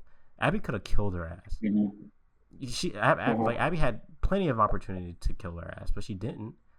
And so she's been given this chance to have this family, to live a peaceful life, and she's throwing it all away to go after revenge, you know. And like she had this chance to be with Joel, have a life with Joel, and she gave it up because she was too busy, you know, being mad at him. And she didn't want to make that mistake again, even though she ended up doing that in the end anyway. But I feel like that's all part of like it's very Shakespearean in that way. It's like part of the tragedy of it all. So like that's kind of like how I interpret it. Yeah, like look what it did to her uncle. Look at what it did to Tommy. Right, and like nobody wins. Yeah, and the thing about emotions too, like a lot of people are mad because they're at her like letting her go, but like the thing about emotions is that emotions don't have to make sense. Most of the time they don't. You know, like it might not have been a very logical decision that she made in the end there. I don't think it was. It was very emotional one. And like so I think it I feel like either one fits, but I feel like thematically it's much stronger that she like let Abby go. You know? Yeah. I definitely would have been like, what the fuck if she died, dude? I think it even makes like what I love about Abby's section is that like Joel, her getting her vengeance wasn't like the crux of it. Like it didn't make a difference in her life because she was. I mean, it made a difference, but not like a significant one because she was still in a war with the Scar. She still had to save a kid from being killed by her own army, and then she turned against her own army. And of course, like technically Ellie was almost like a blip to her in that sense until she killed all her friends. Yeah. It's very cheating. She found out, and it was like, now I know where I need to turn my focus to. Right, and for the longest time, she didn't even know it was Ellie that was after her. Yeah, she's just on the run from Jeffrey Wright, right? Yeah. Yeah. She's like Jeffrey Wright's trying to kill me, and Tommy's trying to kill me. She wasn't even thinking about Ellie like at all. Yeah. And then Tommy, he got pushed off by a one-armed woman.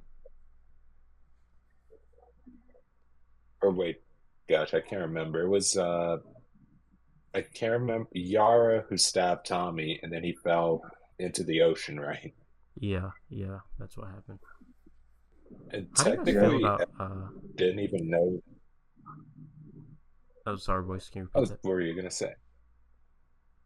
Oh, I was gonna say, technically, Ellie didn't even know that Abby was getting revenge specifically for her father. Like she always just thought it was a Firefly cause or whatever. Very true. Very true.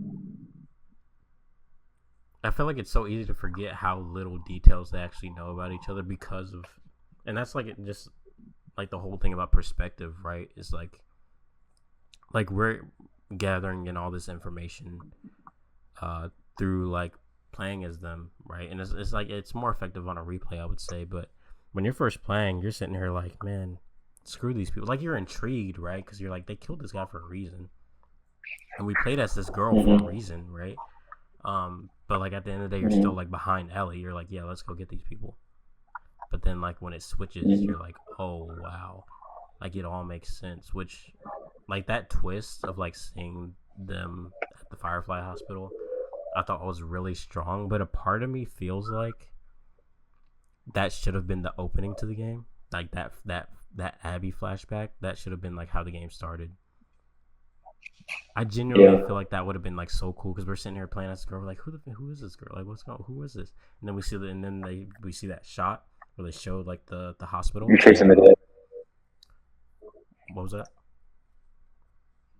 That was where like they show a shot of like like one of those like, hey, I'm over here, and she keeps running and she can't get to him. Yeah, like we see the Salt Lake Hospital, and we're like, oh snap, we're back here, and we're like, and then they say like, oh they're here, and we immediately know at what point we're at, and then we're like, oh gosh, they're showing this again, and then everything plays out, and then we see that it was her dad that was killed, and then we're like, oh snap, and then boom, The Last of Us Part 2 title pops up, and then we're like, oh, this is what's happening, and then I feel like that would have been tight.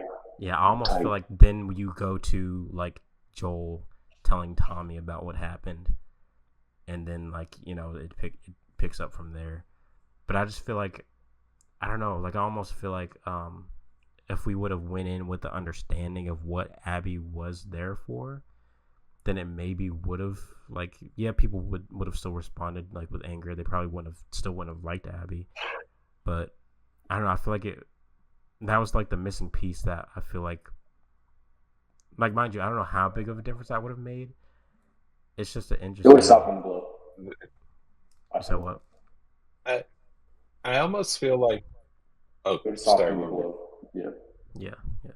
From that big scene, I'll be like, yeah. I was gonna say it's kind of like that would have been effective in like painting the horror of Joel, but then showing the humanity of him right after if he's talking to Tommy right after that. But then at the same time, I feel like when Neil structured the story that way, he was like entrusting players to make their own decision in a way, like how to feel about this character and whether or not they had like not the I don't want to say the maturity, but almost like if they could delve into their open-mindedness to kind of see like both perspectives from an objective viewpoint. And even then, I almost feel like, gosh, what else? Because the concept I've always believed in is that people just hate what they don't understand. And if they don't understand Abby from the beginning, and then it just starts from hate into empathy later down the line, I think that's kind of part of the impact of the story and its emotion in a way. Yeah, I would agree. I think that it's especially,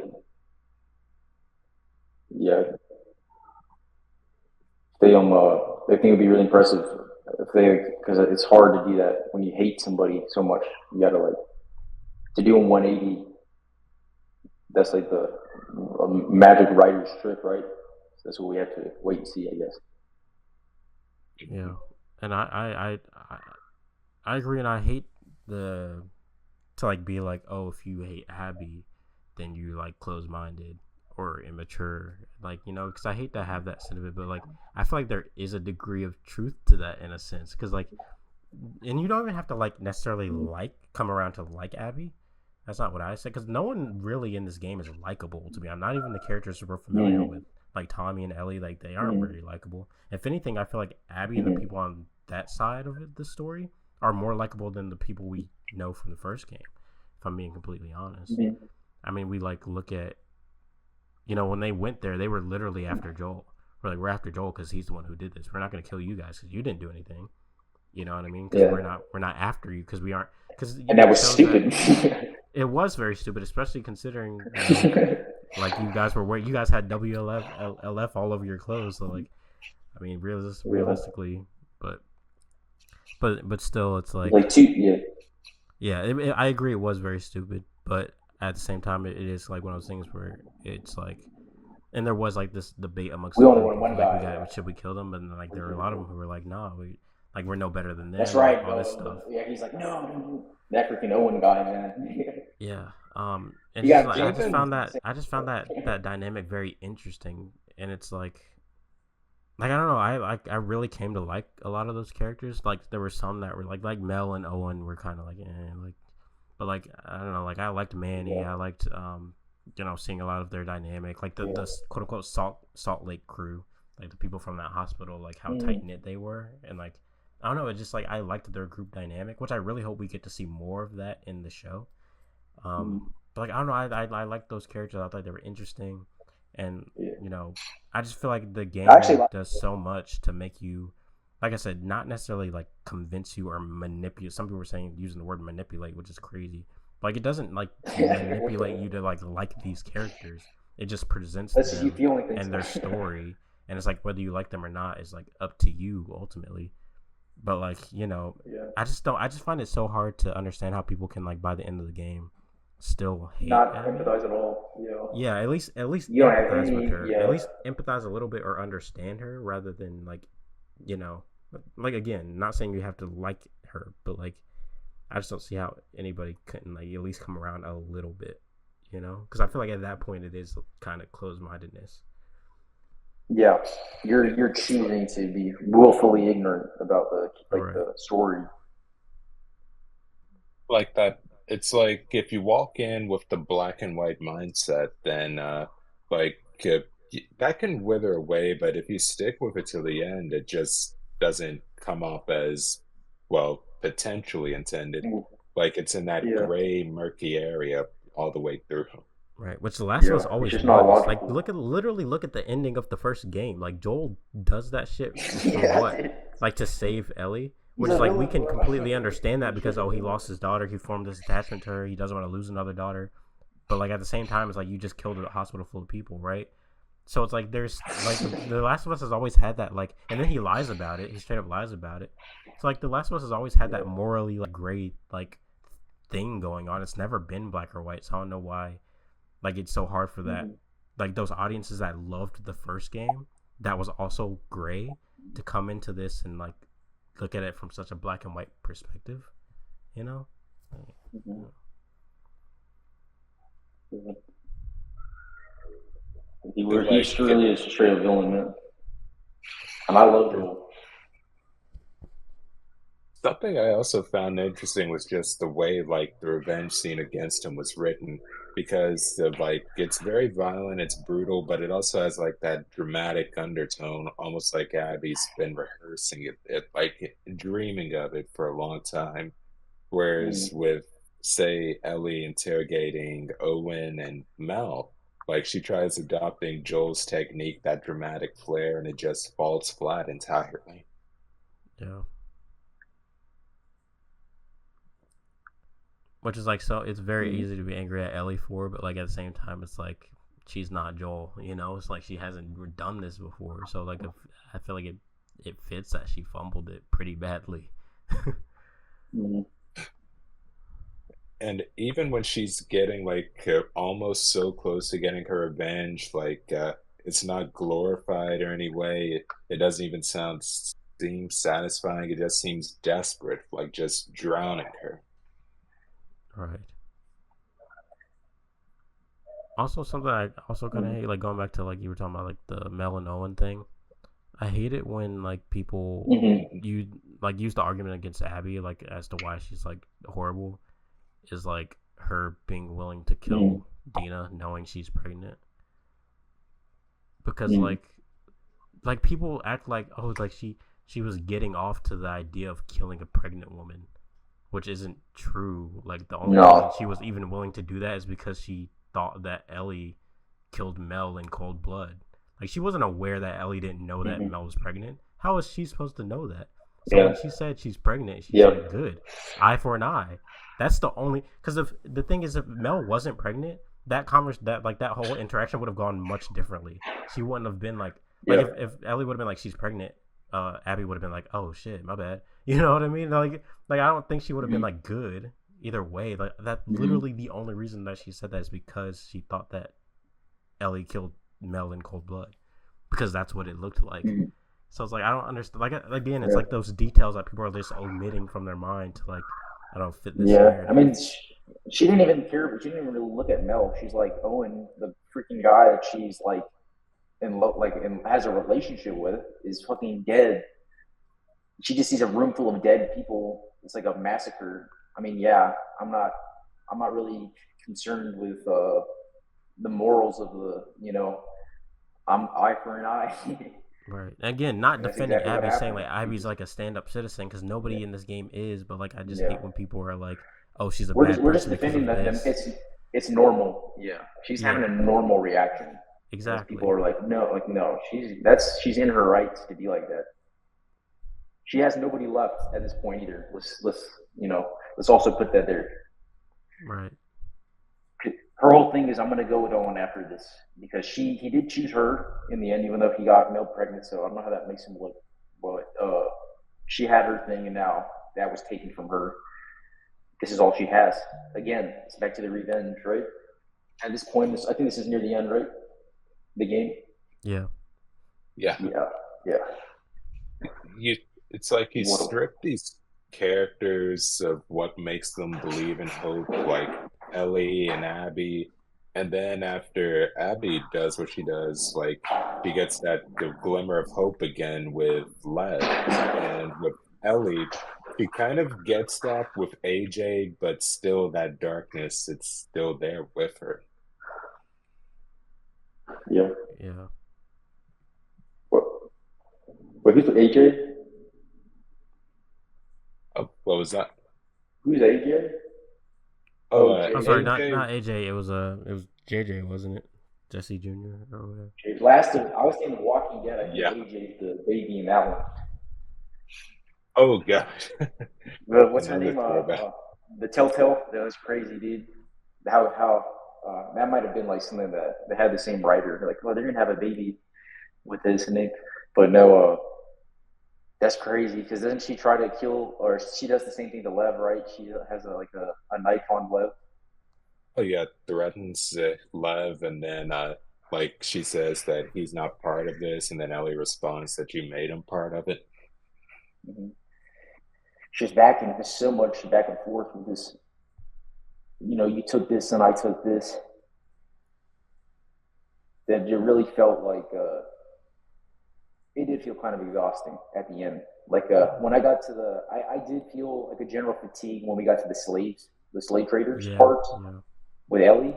I was like, I'm ready for this to be done. Yeah. Yeah, but I if feel like it does Joel certainly. had, Mm-hmm. It feels like what? That it just like reinforces that you know, the eye for an eye makes the world go blind. That whole thing. It's basically that loop that we were just talking about, or cycle.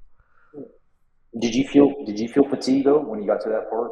Both of you guys, I'm curious. For the gameplay, were you like still like like uh hanging in like on the ride? If I'm being honest, I think I Yeah. naturally felt a little bit of fatigue simply because once we got to the farm, I thought we were done.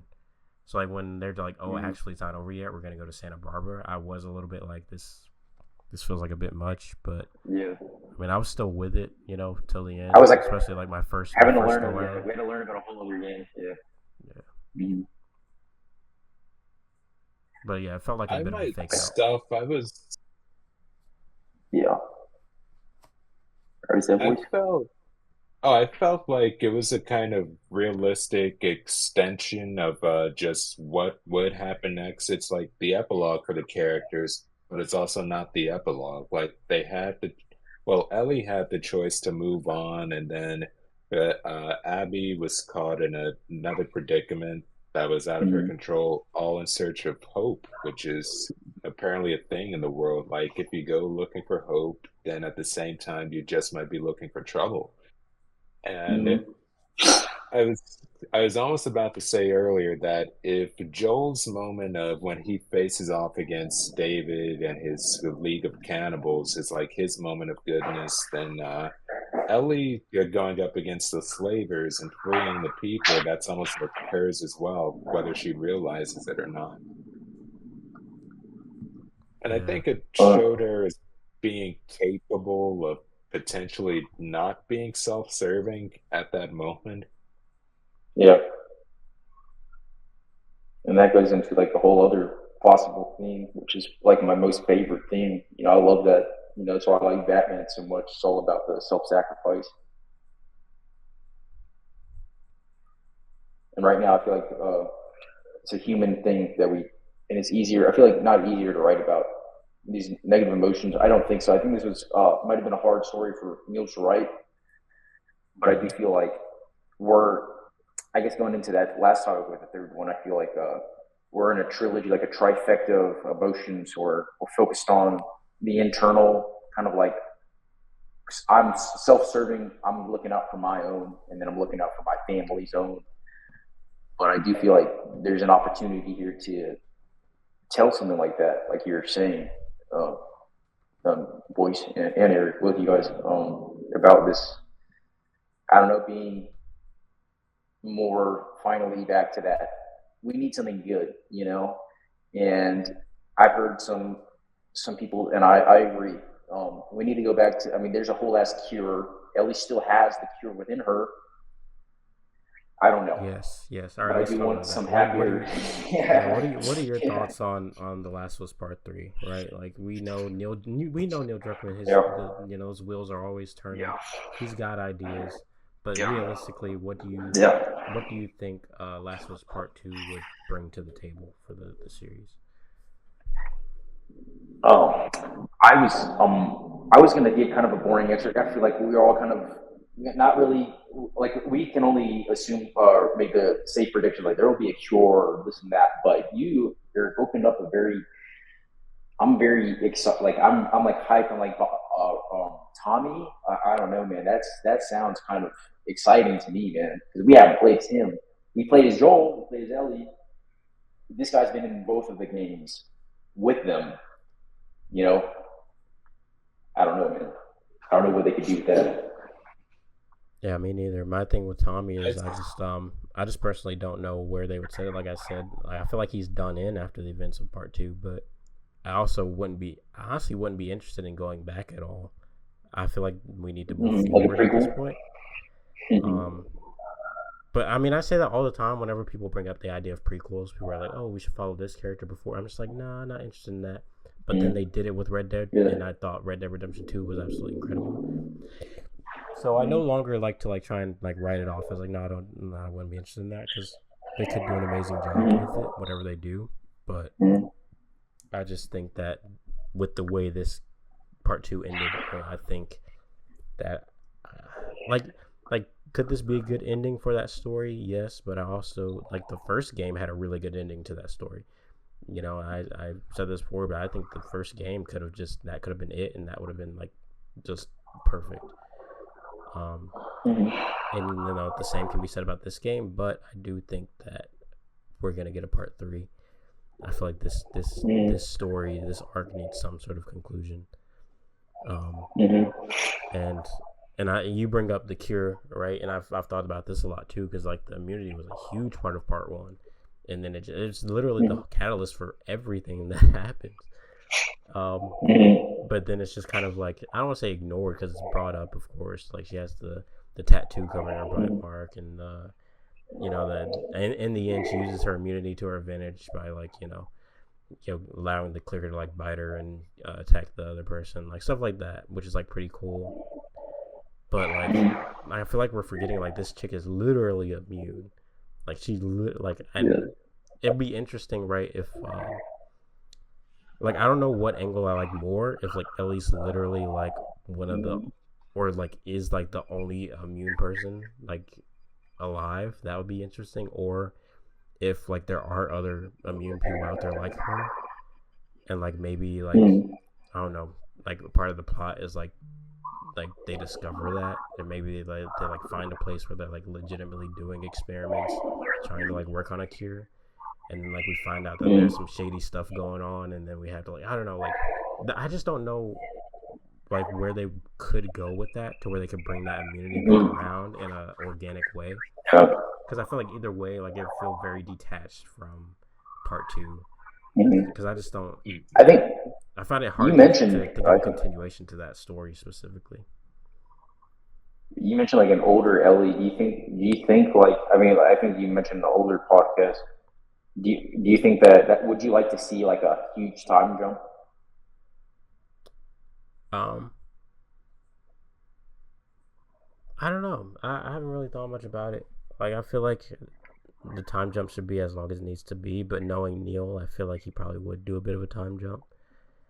I don't know. It's also hard to say. Yeah, it's also hard to say where Ellie would be in her life. Like, does she get her family back? Does she get back with Dina? Do they reconcile, or does she just end up going back to Jackson, just living out her days, just chilling by herself? Or Like there's so much unknown. Like that's why they're like the sequel, and Neil has proved at this point that The Last of Us, it's unpredictable. Like we all thought part two was gonna be like, oh, another Ellie and Joel adventure, and then like no, it wasn't that at all. So like I feel like this series could literally go anywhere. Like I really genuinely don't know what the hell this dude Neil has cooking in his head, but I don't think it'll be like. I just don't think we can prepare for it, whatever it is. Like, it's like, yeah, I have this section where we're like, oh, let's talk about predictions for part three. But realistically, I don't feel like anything we say is like, I don't think Neil is thinking any of that. He's probably like, no, I'm gonna do something completely out of left field. But I don't know. I do think that the immunity should like come back around and like play a role in some way, because that is a very interesting part of Ellie's character and just the story in general that I feel like part two kind of like touches on but doesn't really acknowledge a whole lot. Yeah, it's definitely an afterthought. Yeah, compared to everything else. I actually had this funny thought earlier when we were discussing like the three different story arcs between the playable characters. I almost kind of envision it like as a trilogy, like an unconventional and uneven trilogy within parts one and two, where you get the entirety of Joel's play, and then you get that one half for Ellie, and then the other half for Abby. And honestly, I don't really see it of like part three bringing Abby back at all, or maybe a little yeah. reference, but I I feel like don't her see it story's like done. confirming. Mm-hmm. Like, I feel like if I viewed it as a trilogy of sorts that's uneven with the entirety of Joel's arc within the first game, and then Ellie's in the mid and Abby's in the third, then I can see one of two routes being that it either focuses on Ellie again and becomes that like her story, confirming it, The Last of Us is her trilogy, her story, or I could see it being the alternate route where they pick up with a brand new character, like the fourth one, like you're just going through their original story, their trial and error, whatever struggle they might be going through in the post-apocalyptic world. And I could see it almost seeming like anthology in a little bit of a way, like in the same way you could see in the 28 Days Later movies or Yeah, even the World War Z novel. Like it just being a story of the world as it is. I could see that. I could also see. I could maybe even see them doing like a Telltale route, like Telltale's The Walking Dead, a New Frontier route, where it's like we follow this entirely new cast and then like it intersects with like other characters we know from the previous games. Mind you, I don't know how they would like do that in a way that like feels natural. But, like I think it would be interesting to, I don't know, maybe have like a character who is also immune, like a much younger character. Like this is years in the future. We have this younger character who's immune, and then like we're following them, and then they find out about like, or they meet Ellie, and then like they're like, wait, you're like me. It's like a Spider-Verse moment. And they're like, oh, you're like me. I don't know, something like that, and like maybe they like, I don't even know where that story would go, but I just feel like it would be interesting to. I keep going back to the immunity thing, like Eric was saying, because I feel like that would be such an interesting like thing to explore more of. Because I don't feel like we've gotten much closure on it. To be honest, it's just kind of this huge like elephant in the room. In fact, I think they would even go back to the Yeah. whole theme of the first game being about hope. Like you kind of end with that hope for something new, something fresh for Ellie.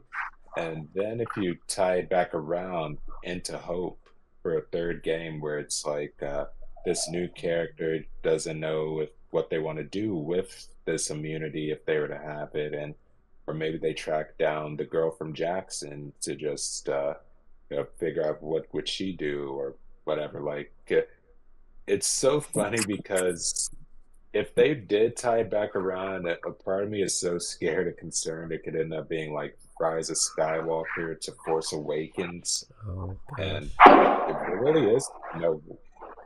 Like there really or isn't. like Like really cliche.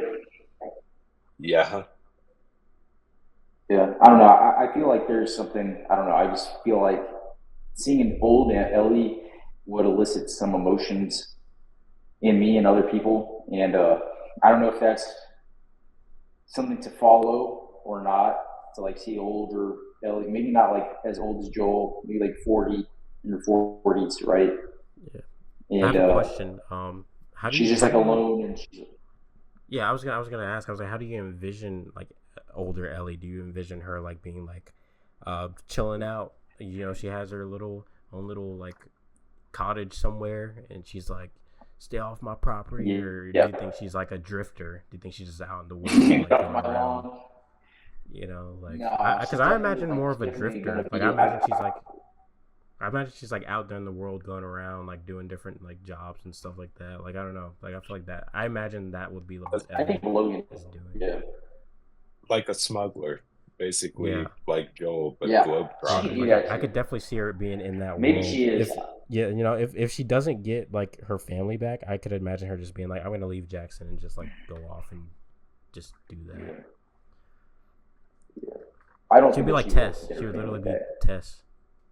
Yeah, yeah. I don't see that happening because it takes away from the impact of this ending, which is like too. It was too like set in stone. I feel like this is the aftermath, but I do feel like she'll get some sort of. She'll reunite, but it won't be like. I do see her dying in this next game. I will say that. I don't. I feel like there's a. I don't know. Maybe she can have a happy ending, but I don't know. It No, just has. It knowing can't Neil, be like she'll die in the it, first couple there's gonna be hours. loss. No, Yeah, I'm just kidding. it might maybe it can't be Disney, right? It's not gonna be a no. It's not gonna be a Disney ending, right? There's gonna be death and pain. So hopefully JJ's okay, man. That's all I'm saying. Maybe we're playing as JJ, dude. JJ trying to meet up with All older right, Ellie. Damn. here's the plot. Here's the plot of The Last of Us Part 3. Okay, here's what's gonna happen. We have an older Ellie. She's off on her own. She's a drifter. She's a smuggler. You know, like Joel used to do. Then you know she gets a letter, or like she's contacted on like a ham radio or something, and it's Dina, and she's like, Ellie, I need your help. And then she goes back to Jackson. She's like, what's the deal? And then Dina's like, JJ's gone missing. JJ's been kidnapped. I need your help to get him back. And then the whole game is them just like working together to try to get JJ back. And then they're going back and forth trying to reconcile their relationship throughout it all. And that's the plot. Abby shows up. Yep. There it is. She That's kills what's Ellie. gonna happen. And nah, She they kills won't go that route. But, the bat.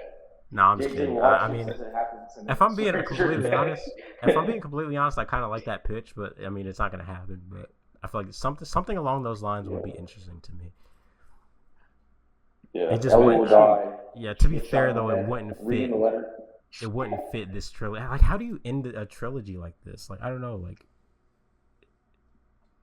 Yeah, dude, so dark. How dark it became. It almost feels like kind of like what Boyce was saying.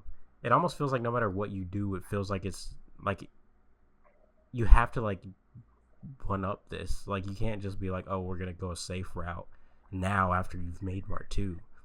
So like, what the hell could part 3 possibly be? Because it can't be something basic like what I just said. Because that was the most basic freaking thing I could have said. You know. And I've heard people being like, "Oh, Ellie and Abby are gonna have to come together and like, I don't know, like work together to take out some sort of threat." And I'm like, "No, that's not. That's too basic too. Like, that's like Neil wouldn't do that." Yeah, it's like if Uncharted was like Michael Bay type of Hollywood storytelling, then this is almost like A24, like no holds barred, like go anywhere. Oscar. This is like the auteur. This is the artistic. This is some Safdie brothers like video games. This is like this is the Avengers versus the Batman.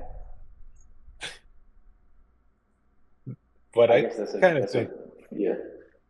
think it would be interesting though if I don't know, they pulled a Better Call Saul where Saul ends up working for Cinnabon, What if she just goes back and works for Fedra or whatever for years, just essentially doing whatever Wow. she's good at or maybe good at? I don't know. That would go against everything that she stood for, right? I don't know, but Yeah. it would make sense though, I don't and it see would it. add to the tragedy of it all. It's like no Yeah, I matter feel how far along like it's like no matter how far along with hope she'd gotten or whatever hopes and dreams she had, whether it be the astronaut or dreams of the old world, it's still the world that she's in. yes, only world she's known. She's literally born in the aftermath of it all. Yeah. It's kind of safe to say that the storytelling of one and two, do you feel like it's ruined other franchises for you, other trilogies? Like in what way? It's almost like, of course, with traditional trilogies, the story of a hero or something like, like the Dark Knight trilogy or even the Lord of the Rings, like you can already tell what's going to happen and that by the third entry, it's going to be grand and epic.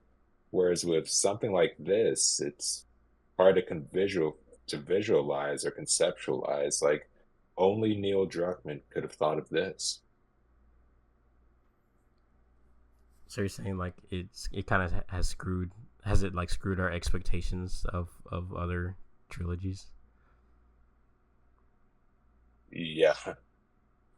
Um, if I'm being I honest, would honestly, I definitely kind of to a degree. Sometimes I'm kind of like I get kind of nervous going into certain sequels. Kind of like, what the hell are they gonna do now? Like going into Spider-Man 2, I was like, what, are they gonna like do some crazy shit like with this game? Like have some sort of crazy twist? Like I always I feel like I tend to go into a lot of sequels thinking like they're gonna just do some off the wall batshit crazy thing like The Last of Us Part Two did because like I don't know like that I always like I almost feel like in a way like other writers will like look at that and be like maybe we can like spice our sequel up in some way, but I don't know yeah. like I feel like and It I feel didn't like ruin for me it. it's just like It a just bit of a it mind changed game. it. What was that, Eric? Mm. It's definitely they're definitely responsible. Naughty Dog's definitely responsible for tampering our expectations. Like Yeah. definitely, if like Insomniac definitely started with Ratchet and Clank back on PS3. Naughty Dog was like, we're going to elevate it. Now people are going to be, they're going to have to expect. That's why I'm like, I wouldn't be talking about Assassin's Creed Shadows. Like, I'm hoping these stories are good, right? But I have that expectation because of The Last of Us. Yeah, like it really does Like Red show Dead it. Like, Redemption, yeah, like yeah, it's one of those games that like shows that video game narratives yeah, can be good because most video game narratives are kind of just serviceable. They're just kind of like let's like just service the game. Because I'm be real, as much as I love like single player narrative driven games, most of the time I don't really entirely understand the stories. Just because I'm like very much as long as I have like the surface level knowledge of like I know why I'm doing what I'm doing, that's good enough for me because I'm just mostly here to have a good time and play the game. But there's those Red Dead Redemptions, those Last of Us. I would even say like the later Uncharted games like Uncharted 4, The Lost Legacy, and like you know just God of War and like those certain games that have like those really well fleshed out, well written narratives that are like this is art and they're utilizing. It's not just a good story. It's like they're utilizing the medium to tell that story, and like mm-hmm. and so I feel like certain games there has been that expectation um, of like the storytelling to be that crisp. Even though the reality of it is like I was saying, most video game stories are just kind of very just like serviceable. They're just like, hey, it's, as long as you know why you're doing what you're doing, you're Here's good. an We're just here to excuse. serve. Yeah, we're just here to serve the game, service the gameplay. Yeah. So, but yeah,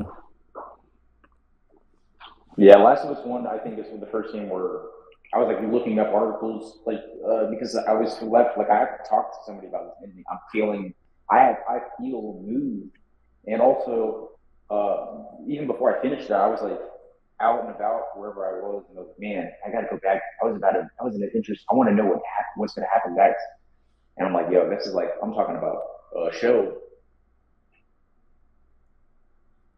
Yeah, it definitely like I feel like The Last of Us really was like a landmark in gaming. Like kind of for our like generation, is like a lot of the older people they had Metal Gear Solid, right?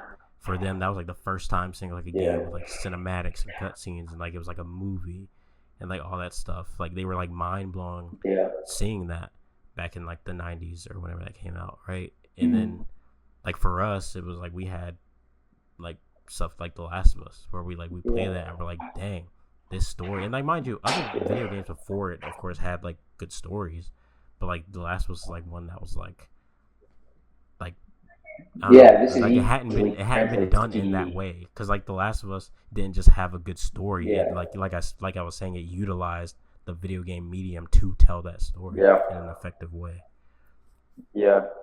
And even in Metal Gear Solid's like, if I try to like, my friends like, what the hell are you talking about? Well, there's like a psychic that floats. This is like all kind of grounded. It's like, yeah, it's like an actual show. It's not like some anime live action. It's like, no, this is could have been The Walking Dead. This basically is the Walking Dead game, that we never got. Yeah, yeah. Another tricky thing is I just realized that technically, would you say that the first game even had an antagonist, like a big bad villain to go up against? I mean, of course you had Infected, but they were just doing what was in their nature. And same with the second game, but most people would probably point to Abby as the antagonist or even Isaac, but then again, it's not Yeah, so black and white. Joel is the villain of the first yeah. game. No, there's always like a Um, yeah, you're right. I never really thought about it though. Like, it really doesn't have like a big bad that you're like going up against. Like shatter. Yeah, the closest maybe is everyone's Marlene, but even Marlene isn't like a villain. She's not, you know. So it's like I don't. yeah, Yeah, that is interesting to yeah. think. But Even because even David, yeah, yeah, like David like is like maybe close enough, but like even because but you don't yeah. think of Marlene as a villain until the end. Yeah, Yeah, and even then, it's like she's not really, you know, I don't know. you go the whole game thinking the Fireflies are good, and they are good. Like you trust them the whole way, and then when you find out the main good guys become the main bad. So I guess Fireflies. Yeah, Then there was, I remember shortly after I beat Ragnarok, I went to Reddit to read the thread on it, like the thoughts on the ending. And like some of the complaints I saw were people saying that big finale, the third act, it felt too Marvel-esque. I'm like, wait, Marvel-esque in what way? Because I mean, pretty much this is almost like the same thing Lord of the Rings Return the King did with a grand finale and all the heroes banding together. Marvel didn't just start this. You're giving them too much credit. I feel like Marvel is just the Yeah, go-to that's for a lot of things these days. They're just like, oh, it's like Marvel. It's like, but like Marvel got this from somewhere. Wasn't the first to do it. yeah. Like it's either too Marvel, too woke, or gosh, what's another term they use? Too more, too Too manufactured yeah, is too better, I would say. pandering. Or that's what they mean. Yeah. But that's an And it's effective like, critique of Marvel films. When they say too Marvel, it's too manufactured, too standard, run of the mill, basic. Yeah, like assembly line But this type is not that product. at all. Yeah, yeah. yeah, Like I think that we really suffered from that when we saw Ant-Man 3. Oh yeah, That's absolutely. when I was really honestly Ant-Man 2. I was like, yeah, this shit is not needed to be made at all. Yeah, especially because that movie came out after Infinity War. Like, are you kidding me? Like, y'all messed up doing that. Yeah. And they put the face of like the next big villain. He was supposed to be King the Conqueror, right? Like I yeah. saw the Yeah, poster. That's crazy. It's like if they put Thanos. Well, he was in Guardians, but he's barely in it, right? yeah. He's like, Oh, he was in Avengers, the first one. that's right. It was the post credit scene, Yeah, he's right? in Guardians of the Galaxy. No, no, he's in Guardians of the Galaxy. Like he's in a scene talking to Like Gamora. yeah, like his first appearance was at the end of Avengers, but his like, well, he was Yeah, teased at the yeah. end of Avengers, But but they he started actually pushing appears it. in Guardians. Yeah, but if they put him in the poster like that, like a big bad, like they showed him looming over, they didn't do that. They were smarter, and I don't know. I feel like they were kind of smart with Kang before all this stuff, but because they put him in Loki, and I thought that was kind of cool. But ultimately, I think that I was like, we don't need this because that movie was supposed to be the intro for him, and just didn't work. It was just kind of like, you know, and I've heard, I don't know if you guys heard like another one. I think it was supposed to be, it might be Doctor Doom. There's like another villain, not King the Conqueror, but he's similar. That's going to replace him. I need to look it up though. It's really cool. Yeah, I'm not sure. But yeah.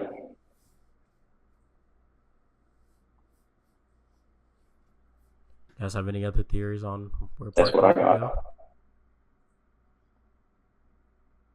I'm not figuring out mine. I think the approach I've noticed that seems to work is just like if like something I heard Rocksteady did in regards to the Arkham trilogy was they wrote it without the intention of putting a label on it, like whether it be rated T or rated M, and so they just wrote what they felt would happen, and that's how Arkham Knight ended up being rated M anyway, because they didn't aim for it, they just didn't try to steer it in any direction to pander to anyone, and I think that's kind of what works with part one and two, part two especially. So I guess if they can just write to make us feel rather than write to satisfy, I mean, still write to satisfy, but yeah, that's what makes theorizing on it so hard, I feel. Yeah. It has to satisfy, but it can't be only to satisfy us. Right. Yeah.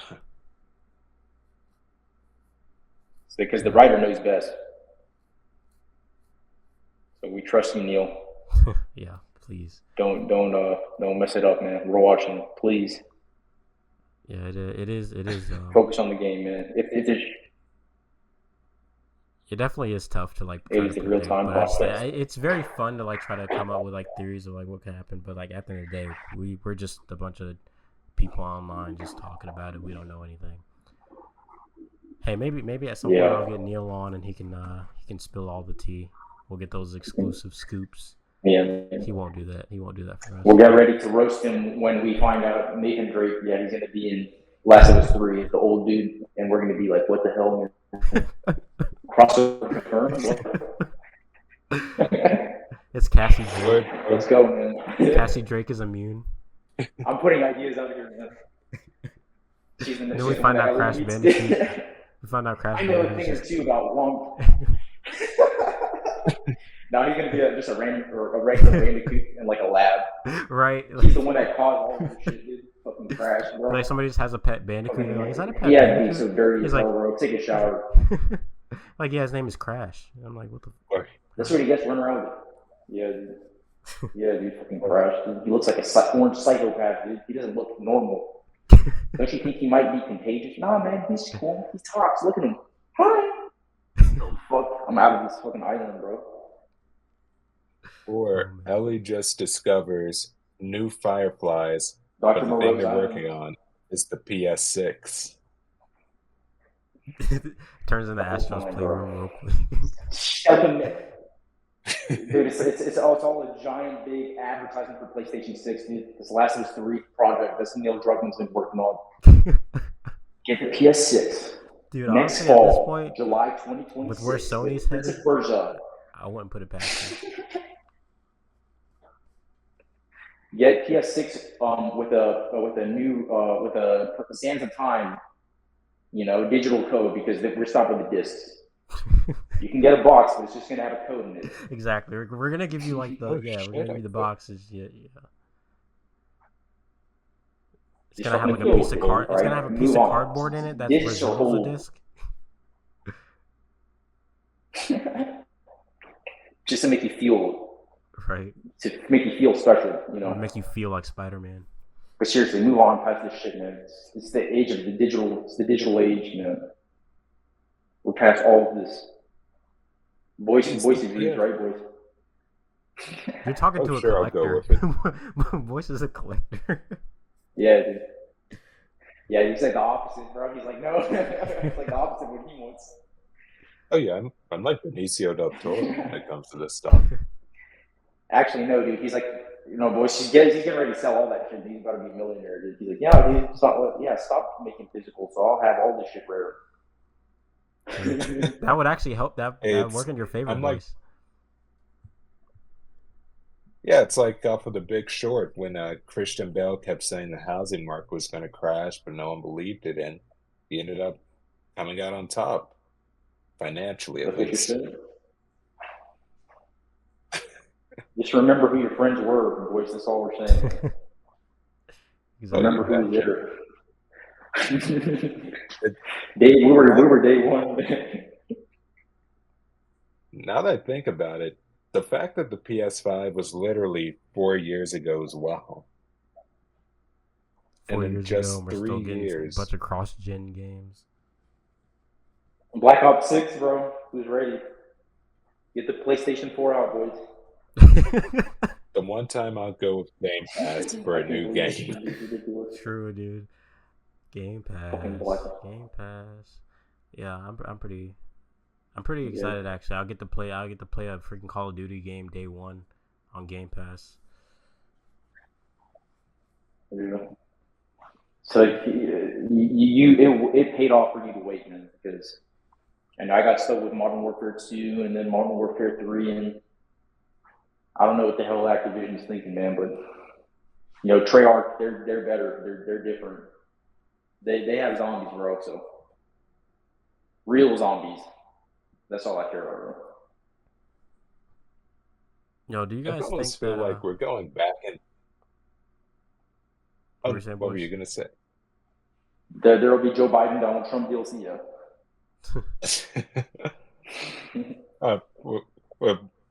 I was actually gonna say it feels like we're going back in time with all these franchises coming back, like Gears of War, then the new Life is Strange bringing back its original protagonist. Did they show an ad? Did they show something?